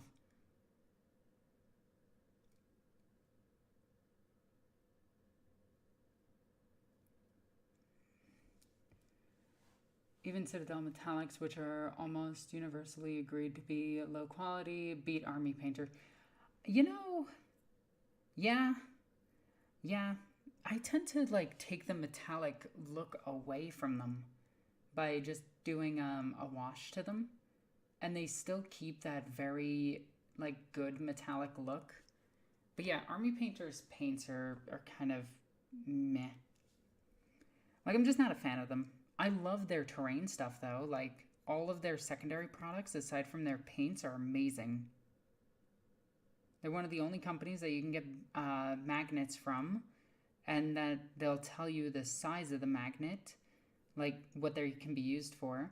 There's a lot of good stuff that they have. It's just paint is not one of them, which is funny considering that they're known for paint. In the future Warhammer battle reports, I haven't heard much of her. You know what's funny? She's actually sitting right here. Here she is. Right here. There's the two servo skulls, Longing and Runner. Yeah, she does need to make a comeback. It's just I haven't had my Imperial armies in a while that weren't facing Imperial armies.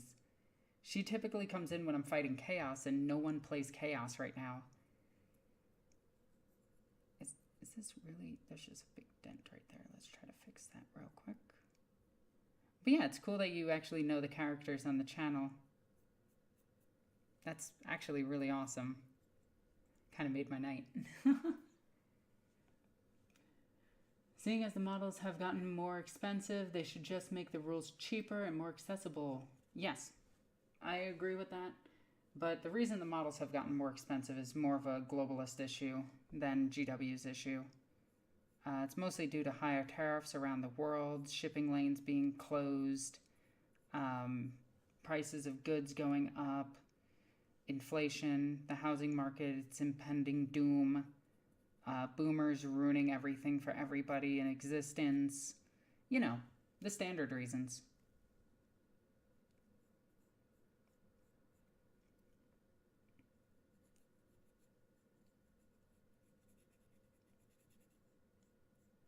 There we go. Just trying to get the first layer on these so I can get that skirt painted, because right now the skirt's going to look terrible.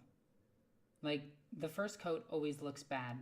It's why you always thin out your paints and you go 2 coats. By the way, I do typically thin out my paints, or I use the air paints. The GW air paints are very underutilized by the painting community. They're fantastic. Like, a lot of people sleep on them. They are so good. I have nothing but good things to say about air paints. Boomers ruining our plastic crack. Damn them. Agreed. They really do be doing that.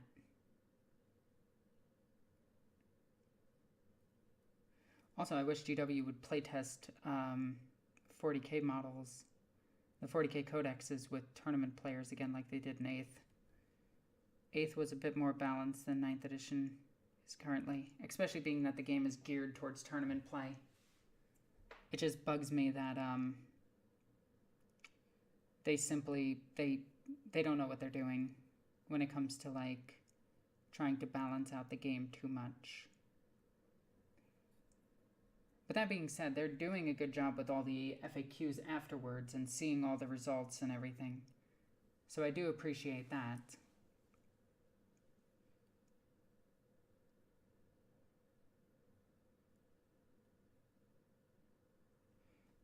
Okay.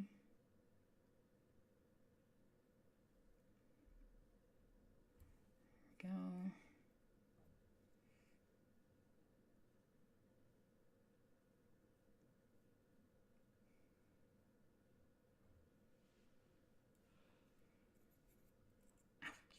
Fucking bitch, just stab me. That's the one thing that I hate about painting sisters and like Chaos Space Marines. They're so freaking spiky. They love just stabbing you. Alrighty, we're gonna let that sit for a second. I said we're gonna let that sit for a second. There we go. And I will be right back. I have to run to the bathroom.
Okay, sorry about that.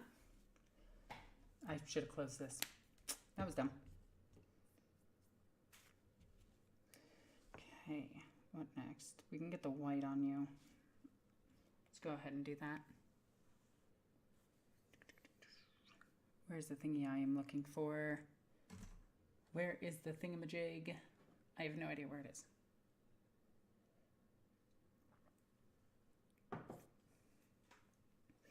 Okay.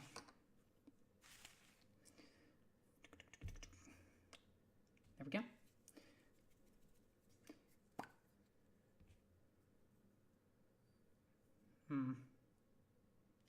This is the one thing that I do hate about GW's paints though. But this is white paint in general. It doesn't matter what company it comes from. All white paint is super thick and pretty much like does things like this. And dropper bottles just make it so you don't see it, but this is happening at the bottom of your dropper bottles. I don't know why I went full New York on that, but I did, so that's where we are at.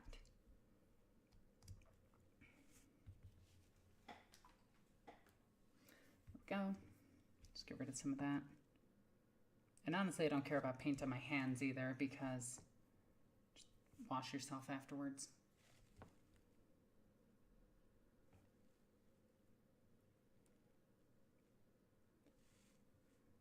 Boop.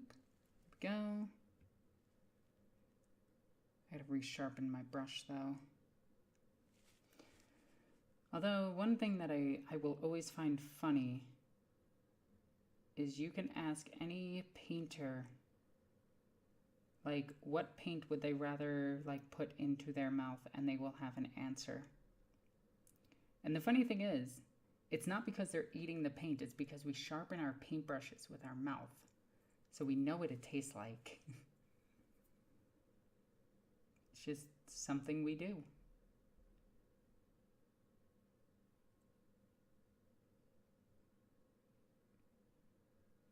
Okay, get that shoulder.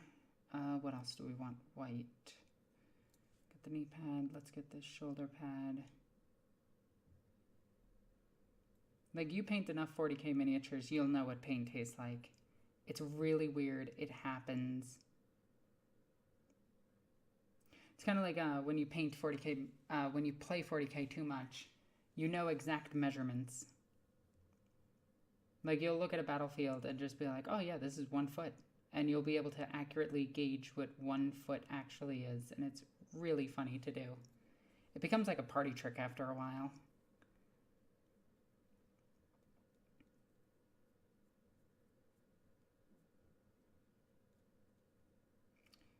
Go. Let's just get under there. Right. Let's get this scroll. There, good boy and good girl and good MB stickers. Because that's all these are. Oh, hey, Victor. Victor. Yeah. Come here. What? Come here. What? Come here. That's how you summon Victor. What do you want? What book in it? What book was it that had the Warhammer 40K candle explanation where it says that they're burning essentially a metal mixed with the candle mixture and makes it last forever? I don't know because that one is on you. I can't remember where that's from. I have never read it, so I can't help you on that. No, I think it was in a Dark Heresy book. I've never read that. Like it's bugging me because I can't find it and I remember reading it. Too bad. Wow, way to be supportive, Victor. Yep, exactly. You pain in the butt. Yep, that's me. This is what it's like being in a relationship, by the way. Exactly. Do you know what's even worse? That you're gonna make me iced tea? No. What? I'm gonna steal your Doritos. What the hell? Don't steal my Doritos. Doritos stolen, and you're stuck streaming. But those are my Doritos. Not anymore. Oh, but my Doritos. That son of a bitch. I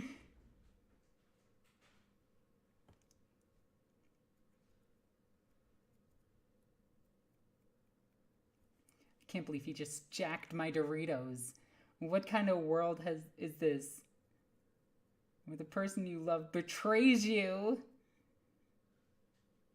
Sorry, I can't hear you over these Doritos. Oh my gods. I can't believe he literally just... Are we about to see my... No. I can't believe he just jacked my Doritos. I bought those fair and square with money I stole from you. Exactly.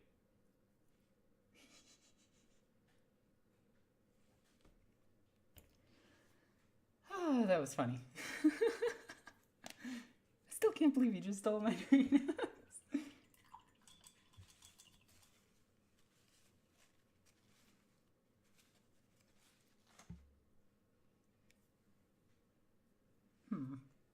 I gotta find where my chapstick went. My lips are very dry.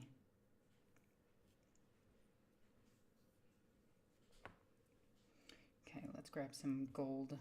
Actually, do I want to do up the skirt now? No, let's grab the gold. Get the shield done. There we go. But yeah, life has been pretty good here in Iceland. I've been exploring around, riding my bike places. Got a bike. Trying to exercise and lose a bit of weight, which has been very difficult. COVID saw that I gained a bit of weight and I was really upset, and I have bad body image issues. There we go. Boom. Like, and I know when people are like, oh my god, but you're beautiful. And I'm like, yeah, I never said I was ugly. Bitch. Sorry, dumb jokes aside. I have been just riding my bike around Iceland, and it's been really beautiful. Like, this country is amazing looking. And the crazy thing is how accessible it is to the public. So, like, in America, there's barely any sidewalk. So a lot of the times you can't just go someplace via bicycle without going on the road, and that's dangerous. Because most people won't stop for bicycles. They'll just literally run you over. And I wish I was joking about that, but here in Iceland, the people are, for the most part, extremely polite. So I've just been chilling and trying to get some games in, make some friends. Made a few. I'm really happy with the friends that I made. Playing D&D a lot. I've kind of fell in love with D&D, and I get more joy out of D&D sessions than I do out of playing 40K or being a part of the 40K community. Because the D&D community is like super supportive and everything. And like, they just love that you play for the most part. Except for like, straight people. Because straight people don't like having fun, and they kind of ruin any community they're a part of. This is a joke. This is a joke. Okay? I can't stress that enough, that is a joke. But the D&D community, for the most part, is super, super, super nice. And I've just been really enjoying it. Got one of my characters up to level 12. She is now a druid barbarian. Really happy about that. Did not see her going down the barbarian route, but the way the story played out made her a barbarian. And it worked really, really, really well. To be fair, you only got hit by one car. Yeah, I did get hit by a car here. Yeah, that actually happened. And it almost happened twice. But in one of those times, it was kind of my fault. I rode in front of a car that was turning. And the car has already started the turn when I turned in. So one of those times was almost my fault. The other time was literally the other person's fault. And I also busted my ass on ice on my bicycle. That was funny. Went straight up on my ass. But I've been posting a lot of the pictures and everything on my social media about all the places that I've been to, all the cool graffiti art that's around here. I love artwork. Iceland's very much about conservation issues. So they constantly try to educate all of their citizens and everything. And it's crazy how well educated people are here compared to the States. Like, it's kind of nuts. Started playing Yu-Gi-Oh! Again, too. Realized that I really, really, really enjoyed that game. And I kind of missed it. Because it's one of those games that you put down for a few years and then you pick right back up. And it doesn't really change. Like, the game is still, at its core, the same thing.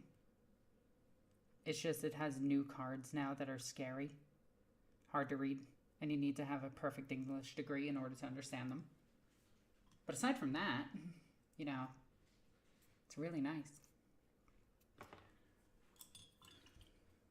I gotta change out my paint order soon.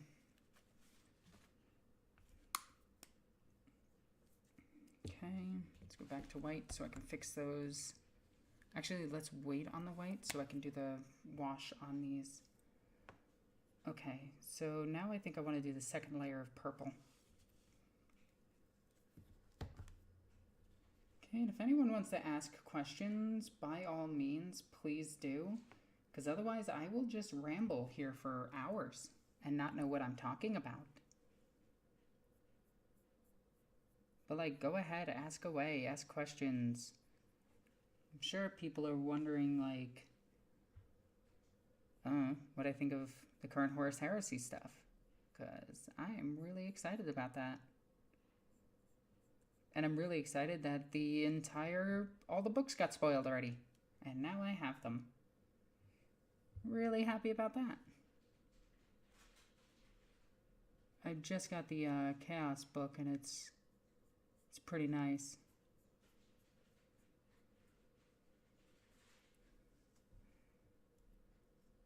I just want to see.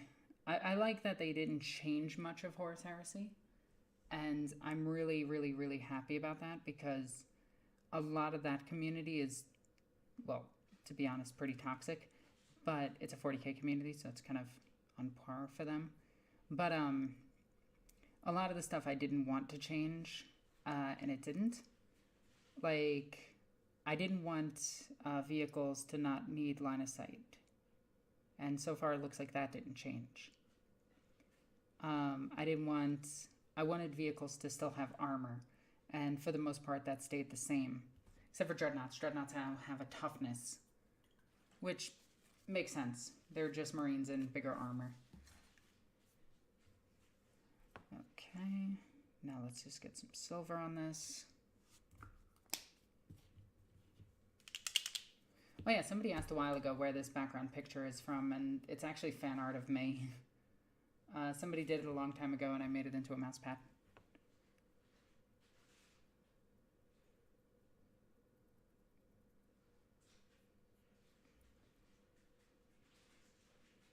But yeah, Horus Heresy. Looking surprisingly neat. And I know a lot of people are like, oh my god, they're changing the lore that I don't read. I just want a badge. You know, those people. I'm just happy the new box set has fucking 40 Marines in it. Because I want to rebuild my my entire company. Baby Marines. Horus Heresy Baby Marines. Now, bigger Baby Marines. Which makes it funnier.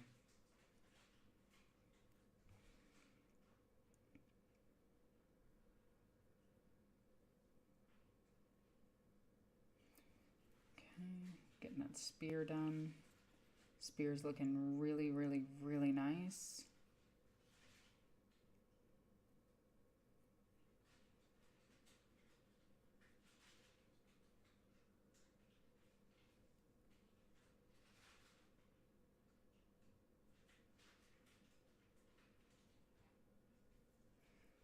Go.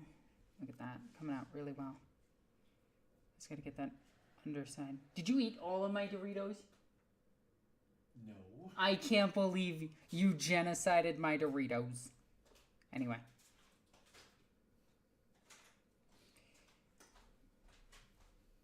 Jokes aside. Shouldn't actually make that joke right now, considering that. Take that, Dorito flavor.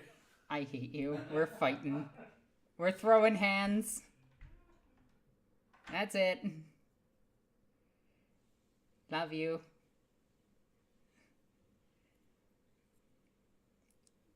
Needs to be silver. Again, this is what a relationship that's healthy looks like. Your fiance steals your fucking Doritos. What an asshole.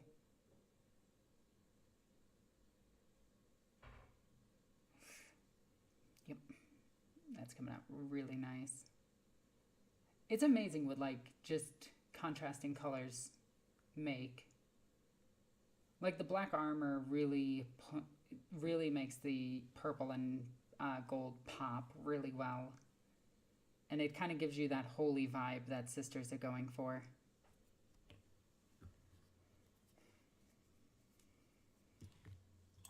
So yeah, ask questions, please. I need topics. Otherwise, I keep rambling.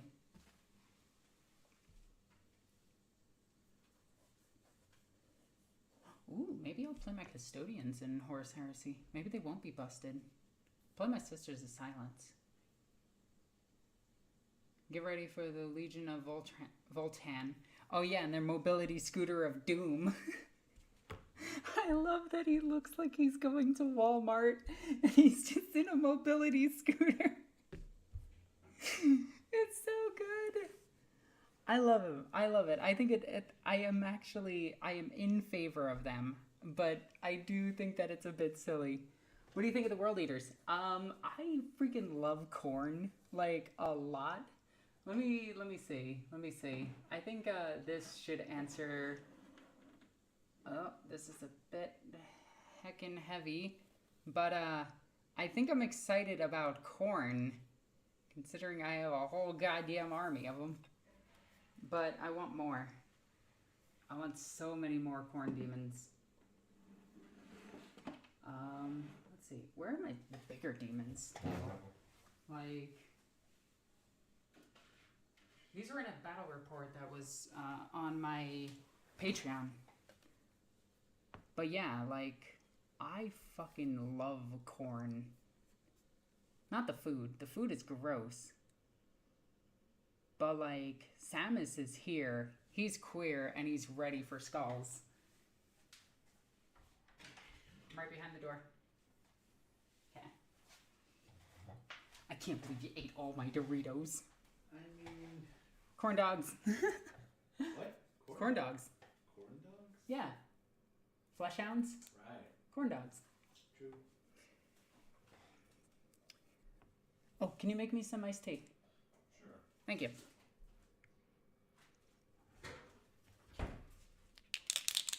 But yeah, no, the new corn stuff. The new corn stuff. Once that's revealed. This in first? Yes. How much? Wow, that did not spill. I knocked this over and it didn't spill. I think I just the Emperor protects. That's the only thing I can think of at that moment.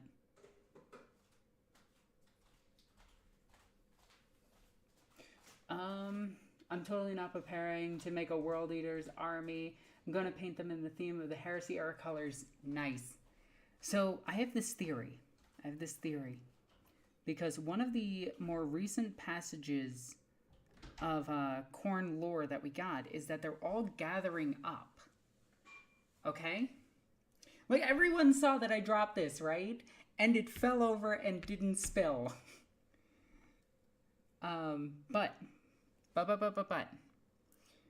we know that the not Black Legion, the World Eaters are coming together. Okay? And that there is something that is commanding them to come together. Now, logically, we know that it's Angron. Okay? That's using only 2% of your brain. But what if it wasn't Angron, but instead Latara Saren, who has finally ascended to Demon Princehood? I would be all over that. That would be the sickest release ever. You named the Demon Prince Samus from Metroid. No, that demon is actually named Samus. Like, they're named after the same biblical demon. Oh, by the way, Samus Aran is named after a demon. Born cuppies.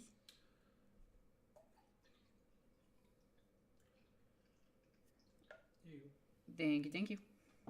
I'm gonna have fish. Oh, please just eat that in the room. I know. Okay, good. I need a plate. The World Eaters fear Latara. What a twist. No, it would be a great twist. What a tweet. No, like, okay, Victor. How cool would it be if instead of Angron trying to get the Legion together, it was Latara? I mean, it would be the coolest. Like, screw, like, a Legion led by a man when you could have a Legion led by the coolest captain ever. Pretty much. Also, a character that Karn himself thinks is cool. Yep. Or the character that slapped Angron and told him to get out of her throne. She is undoubtedly the only reason that I like Khorne. Oh, her and this person right here. Ooh, babe. Valkia the Bloody. Whatever you do not open the door. I'm just gonna assume you pooed yourself. It will smell of fish. Gross. Make sure you have the windows open or something, because I hate fish. Window will be open. I need more battle reports with Khorne. I need to play Age of Sigmar where Khorne is actually useful. Okay, a quick question. Which shades do you use on your Retributor armor? Seraphim Sepia. I use this on pretty much everything. These two are how you become good at painting. This. Use shades. Valkia is the best. Yeah, she's adorable and I love her. Funny enough, I actually use her in 40k as the Herald of the Apocalypse. I can't remember his name, but Abaddon's dude, his second in command, or his herald.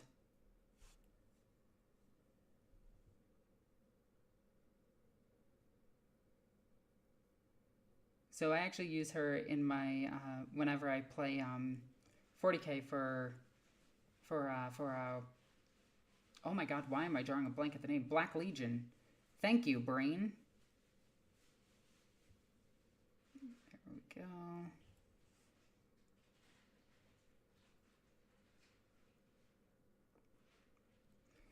Because what this does to gold is actually amazing. It dulls it down just enough to make it look really good. And I absolutely love it. Fills it in with a nice brown and everything. Just, it looks good.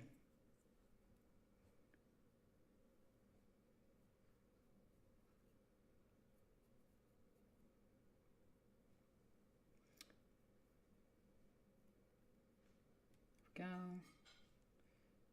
Okay. Don't want too much pooling. We do want pooling, but in certain spots.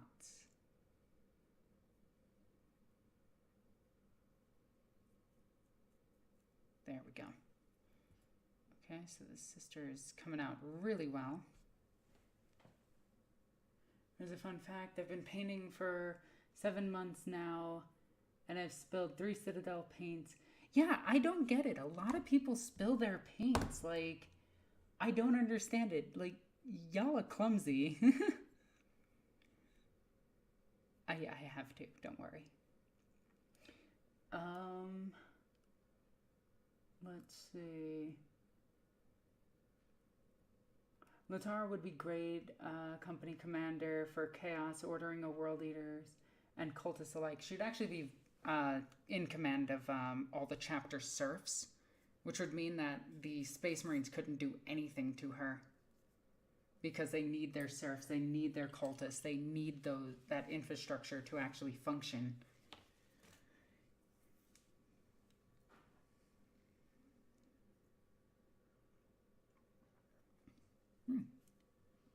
Victor made that pretty sweet. I like it. Okay. We got the black, we got that. All right, so let's fix up the white just a little bit. I really despise the way these things close. So take the top off, put it over, and you can use the top. Apparently a lot of people don't know that trick, that you can just shake a Citadel paint. Oh, put a ball bearing in them. And you can either open it and use it like this, or it doesn't really work with the white paint. Here, let me just do it on this one. You can, once I find my clippers, here we go. You can do this. You can take your Citadel paint and you can just cut these off, okay? Just get rid of these. I don't know where that went. It's having its own adventure now. Shake. Now I just use this. And I can put water in this and everything. The only thing that happens is you lose a bit of paint as it sits inside the top a bit. But that'll happen no matter what and what style you use. Like, I showed this to one of my friends who was like a professional painter and he like lost his mind.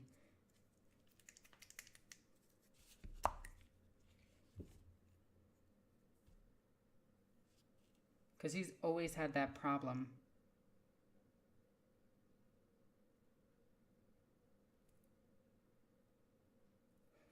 Also, I don't know why GW uses a green as a base for their yellows.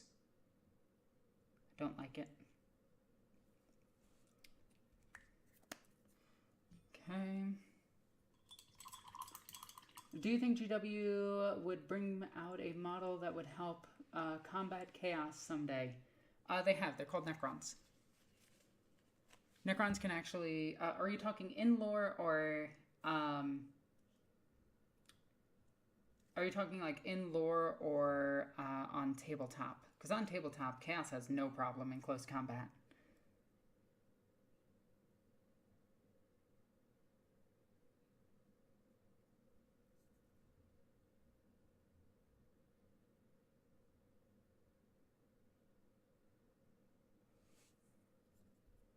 And that's how you do candles. Once this decides to go, boom, candles. But in lore, Tyranids travel via psychic screaming, and they sense races via their psychic presence. And all races in 40k are inherently psychic. All their thoughts and everything that their souls echo in the warp itself. And that's technically how Tyranids hunt, is by listening to those echoes and following it. But the problem is that Necrons have a device that can sever that connection. Actually, I have a few of them. And those are the Necron pylons. Also, you can see what the Seraphim Sepia does to gold right there. And it comes out really well, and I love the detail on it. But yeah, Tyranids in 40k are not a big threat, to be honest. Like, I know a lot of people love making them out to be this big bad, but if you look at it logistically, Tyranids are not a threat at all. It's rather funny too, because they barely have faster than light travel, so it would take them thousands of years to cross the it would take them thousands of years to go from Mars to Earth.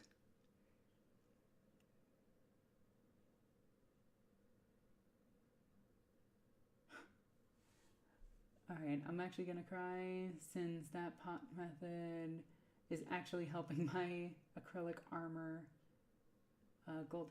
Oh, nice. I think. Yes? Wow, I am dumb. Look at that. I missed that entire spot. Holy poop.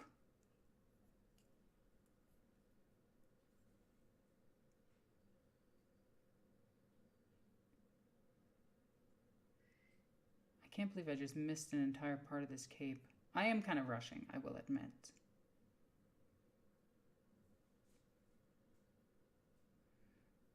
Okay.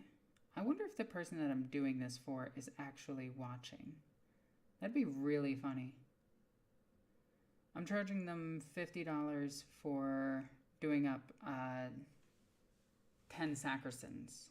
Or no, it's a lot more than that. It's 50 for 10, 50 for 5. Which is actually a really good deal for commission painting. And I didn't charge them a build fee. I didn't charge them a conversion fee. I did some conversions for their army.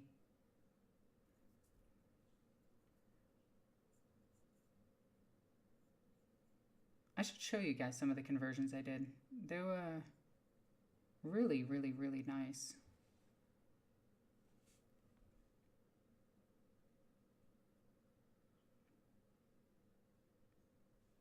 There we go.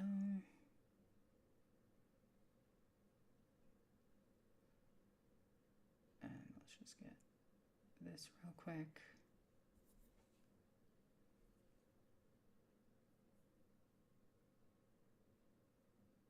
I know my camera is not focusing. I apologize, but I'm really focused on this. Okay. There we go. So this is what we're looking like with some highlights. I still have to do some more silver. On my custodian armor. Yeah, it works really, really, really well on custodian armor too. Like, this is the same method. It's just Retributor armor, Seraphim Sepia.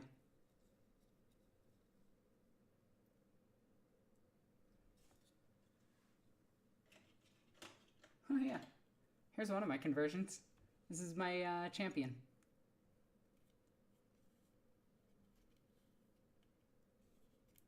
I love the golden boys. I'm sorry, I like the gold. I love gold armor. It's so silly, so impractical, and so dumb. But I love it. Let's see.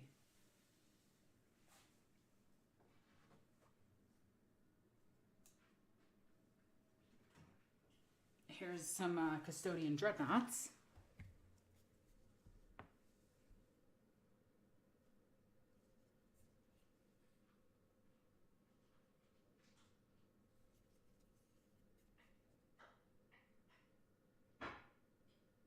I did not do this. My buddy Lee did, and it looks amazing. This shield is absolutely incredible. Oh yeah, and they're magnetized. So I can swap out the weapons. Then here's the other dreadnought. And I want to show these off in a battle report. And I'm actually glad I can now, because they got nerfed so hard.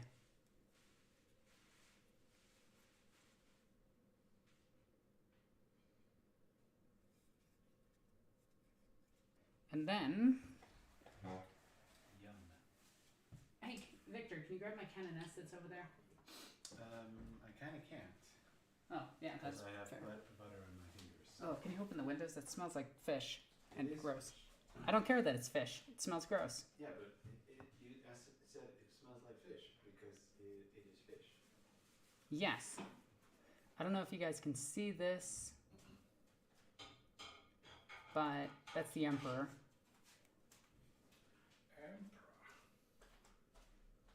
My buddy, Marius. I keep wanting to say Marius. Painted this up. No, you keep wanting to say Marmius. Yeah, Marnius. And again, I didn't, I accidentally glued the fist on, but that's fine, because I actually want them to have the fist.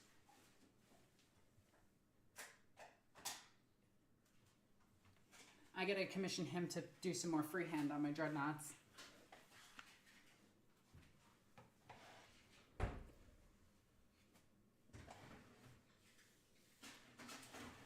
That's actually the Emperor on the pauldron. Yeah, and I have another one of the Emperor on a shield for them.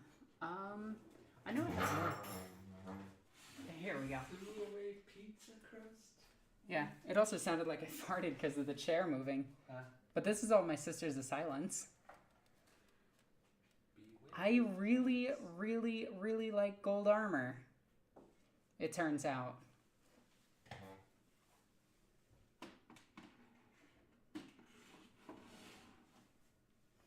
Like, I'm kind of upset that I didn't do my Sisters and my Space Marines in gold.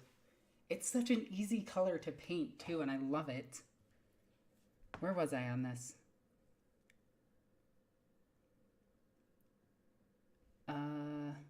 Where was I on this?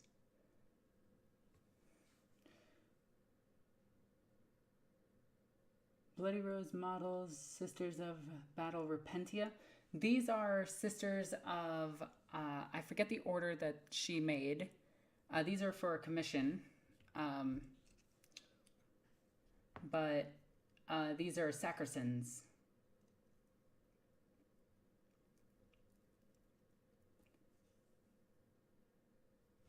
I just have a few custodians as Shadow Keepers. I also have all of their vehicles, except for their aircraft.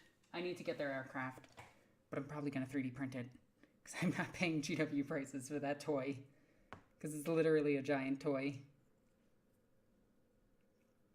Okay, so we're going to do a purity seal real quick. I think there's 2 of them. Okay. Let's go with that real quick. Then let's go here. Dot. Bleh. And then there we go. Purity seals. Heckin' wowzers, right?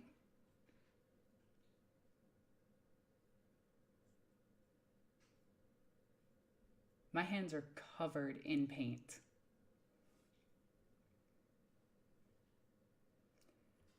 Have you ever done a whole Sisters list? Nothing but Sisters, 2,000 points? Yeah. Yeah, I have. Where it's just Battle Sisters, I haven't yet. Because I've been retiring my older sisters, and I'm trying to get rid of them, to be honest. But I have done a foot slogging sisters list.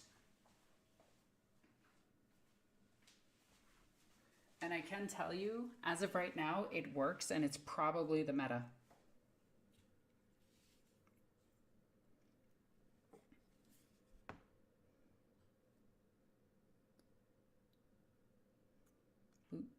Boot. Accelerator. Base work. Base. Hold for a few seconds. Tap. And there we go.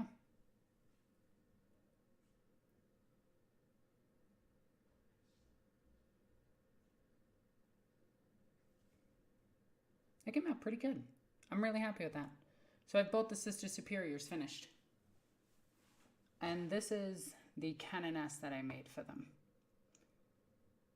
So it's the base Canoness model with the Sacristan shield. I forgot a... Wow, I just realized I forgot a spot on this.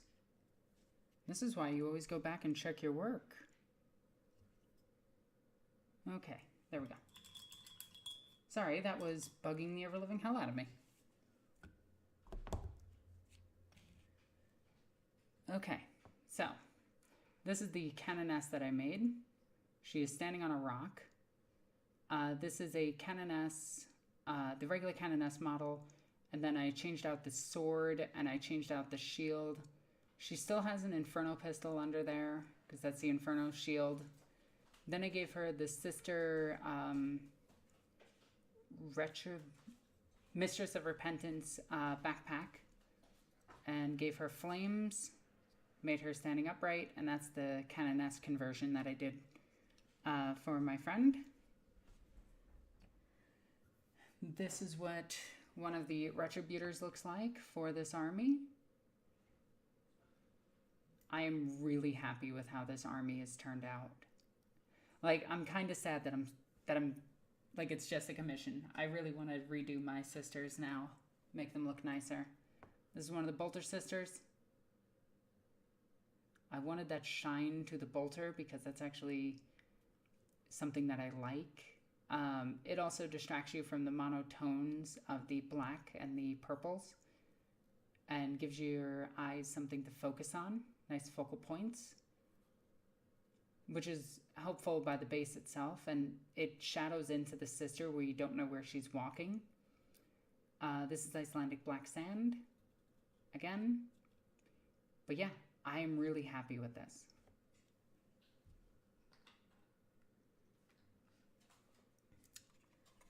This is what the Exorcist in this color scheme looks like.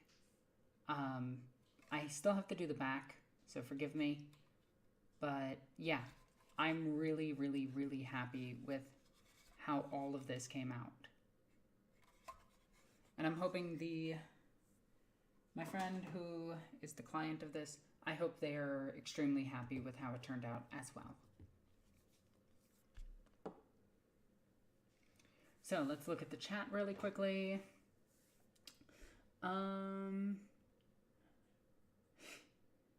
Eagles flies to Alaska for salmon, so I eat salmon, but I don't eat like fish. Gross. Salmon is gross. Fish is gross. Have you ever done a whole list of nothing but sisters? 2,000 points. Yeah. I have my sisters, for instance, are. Whoop! Don't fall. You fell a little bit. Let's put you down there.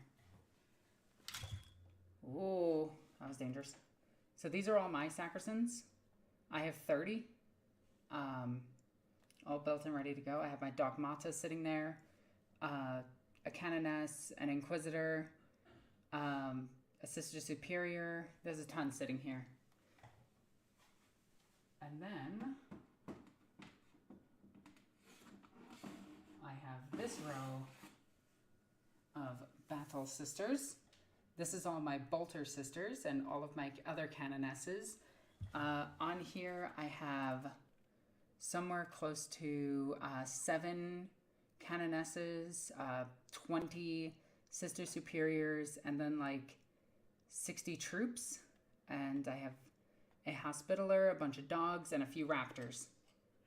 You may be questioning why I have the raptors, but don't do that. Boom. Then you don't have to question it.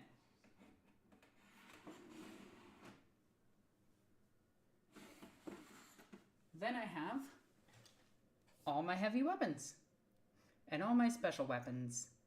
There's 20 meltaguns, 16 storm bolters, 15 heavy bolters, 6 multi-meltas, 8 heavy flamethrowers, and 20 sister novitiates. Yeah. At the Castigator tank, I have 3 Castigator tanks. I just need to get them back from America Land. They're still being shipped over. Whew. But yeah, that was a good amount of work. Got 2 of them done. Heck yeah. 2 sisters out of 20. Let's get these girls out of the way now. And I gotta put all these girls away. Okay, so let's read a couple more of the comments really quickly. I like the slick black and gold trimmed Terminator armor. It's just as... Yeah, no, it is a really nice it is a really nice armor. The Shadow Keepers look really, really, really good. And I kind of wish I had some, to be honest. Like, I might do a couple more Custodians in Shadow Keepers colors. Not for a kill team or anything, just because I would. I was actually tempted to buying the Sororitas Combat Patrol, but at the same time I wanted to expand my Dark Angels. That's fair. That's like completely legit. I wonder if I can... No, there is no way of showing you my shelf and all of the tanks, unfortunately. But if you look on the second shelf here, you can see all of my tanks and everything, including a T-Rex. Boop. Back to this. There we go. But yeah. Let's see if I can get this. This is something else that I painted. This I'm very proud of. I'm very happy with this. It is also very hard to show without just going like this. So let's put this right here.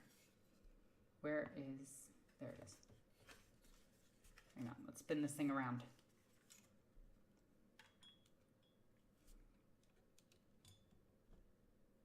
There we go. Rar. Means I love you in dinosaur. Anyway. I got caught. But yeah, that was from...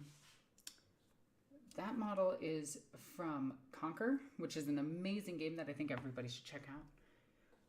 The fact that a small custodian army and a knight army I'm making for a 9th. Don't worry about making so many things. Like, I have tons of armies and I've never like regretted any of my decisions in buying the tons of armies that I have. I really enjoy them, and if you enjoy them, build it up. With knights, I highly recommend that you find somebody who 3D prints so you can get all the arms. Either that or third-party arms. But it's a good one for it. Puppets of War is really good for having knight arms. Just so you have all of the different options and everything. Like, let's see. One of my buddies painted this one up for me. My buddy Rockstar painted this knight up for me. And I'm really happy with it. But I want to show you something cool about it. Because this knight is large. So you could do something cool with it.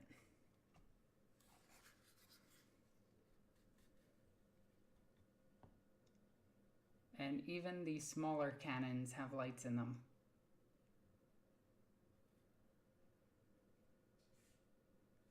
I never regretted a dumb financial decision ever when you have stuff like this that's cool.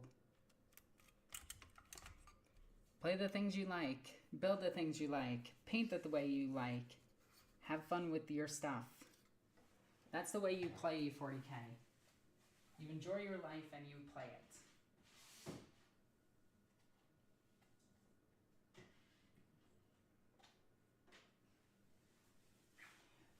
Okay, I think I am going to call it here. I want to thank everybody for joining me in all of this.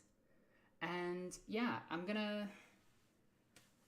going to go and relax, play some video games, watch some Critical Role, and enjoy life. And I hope you guys do too. As always, I'm Norn Queen Alexis. I love you guys. Bye.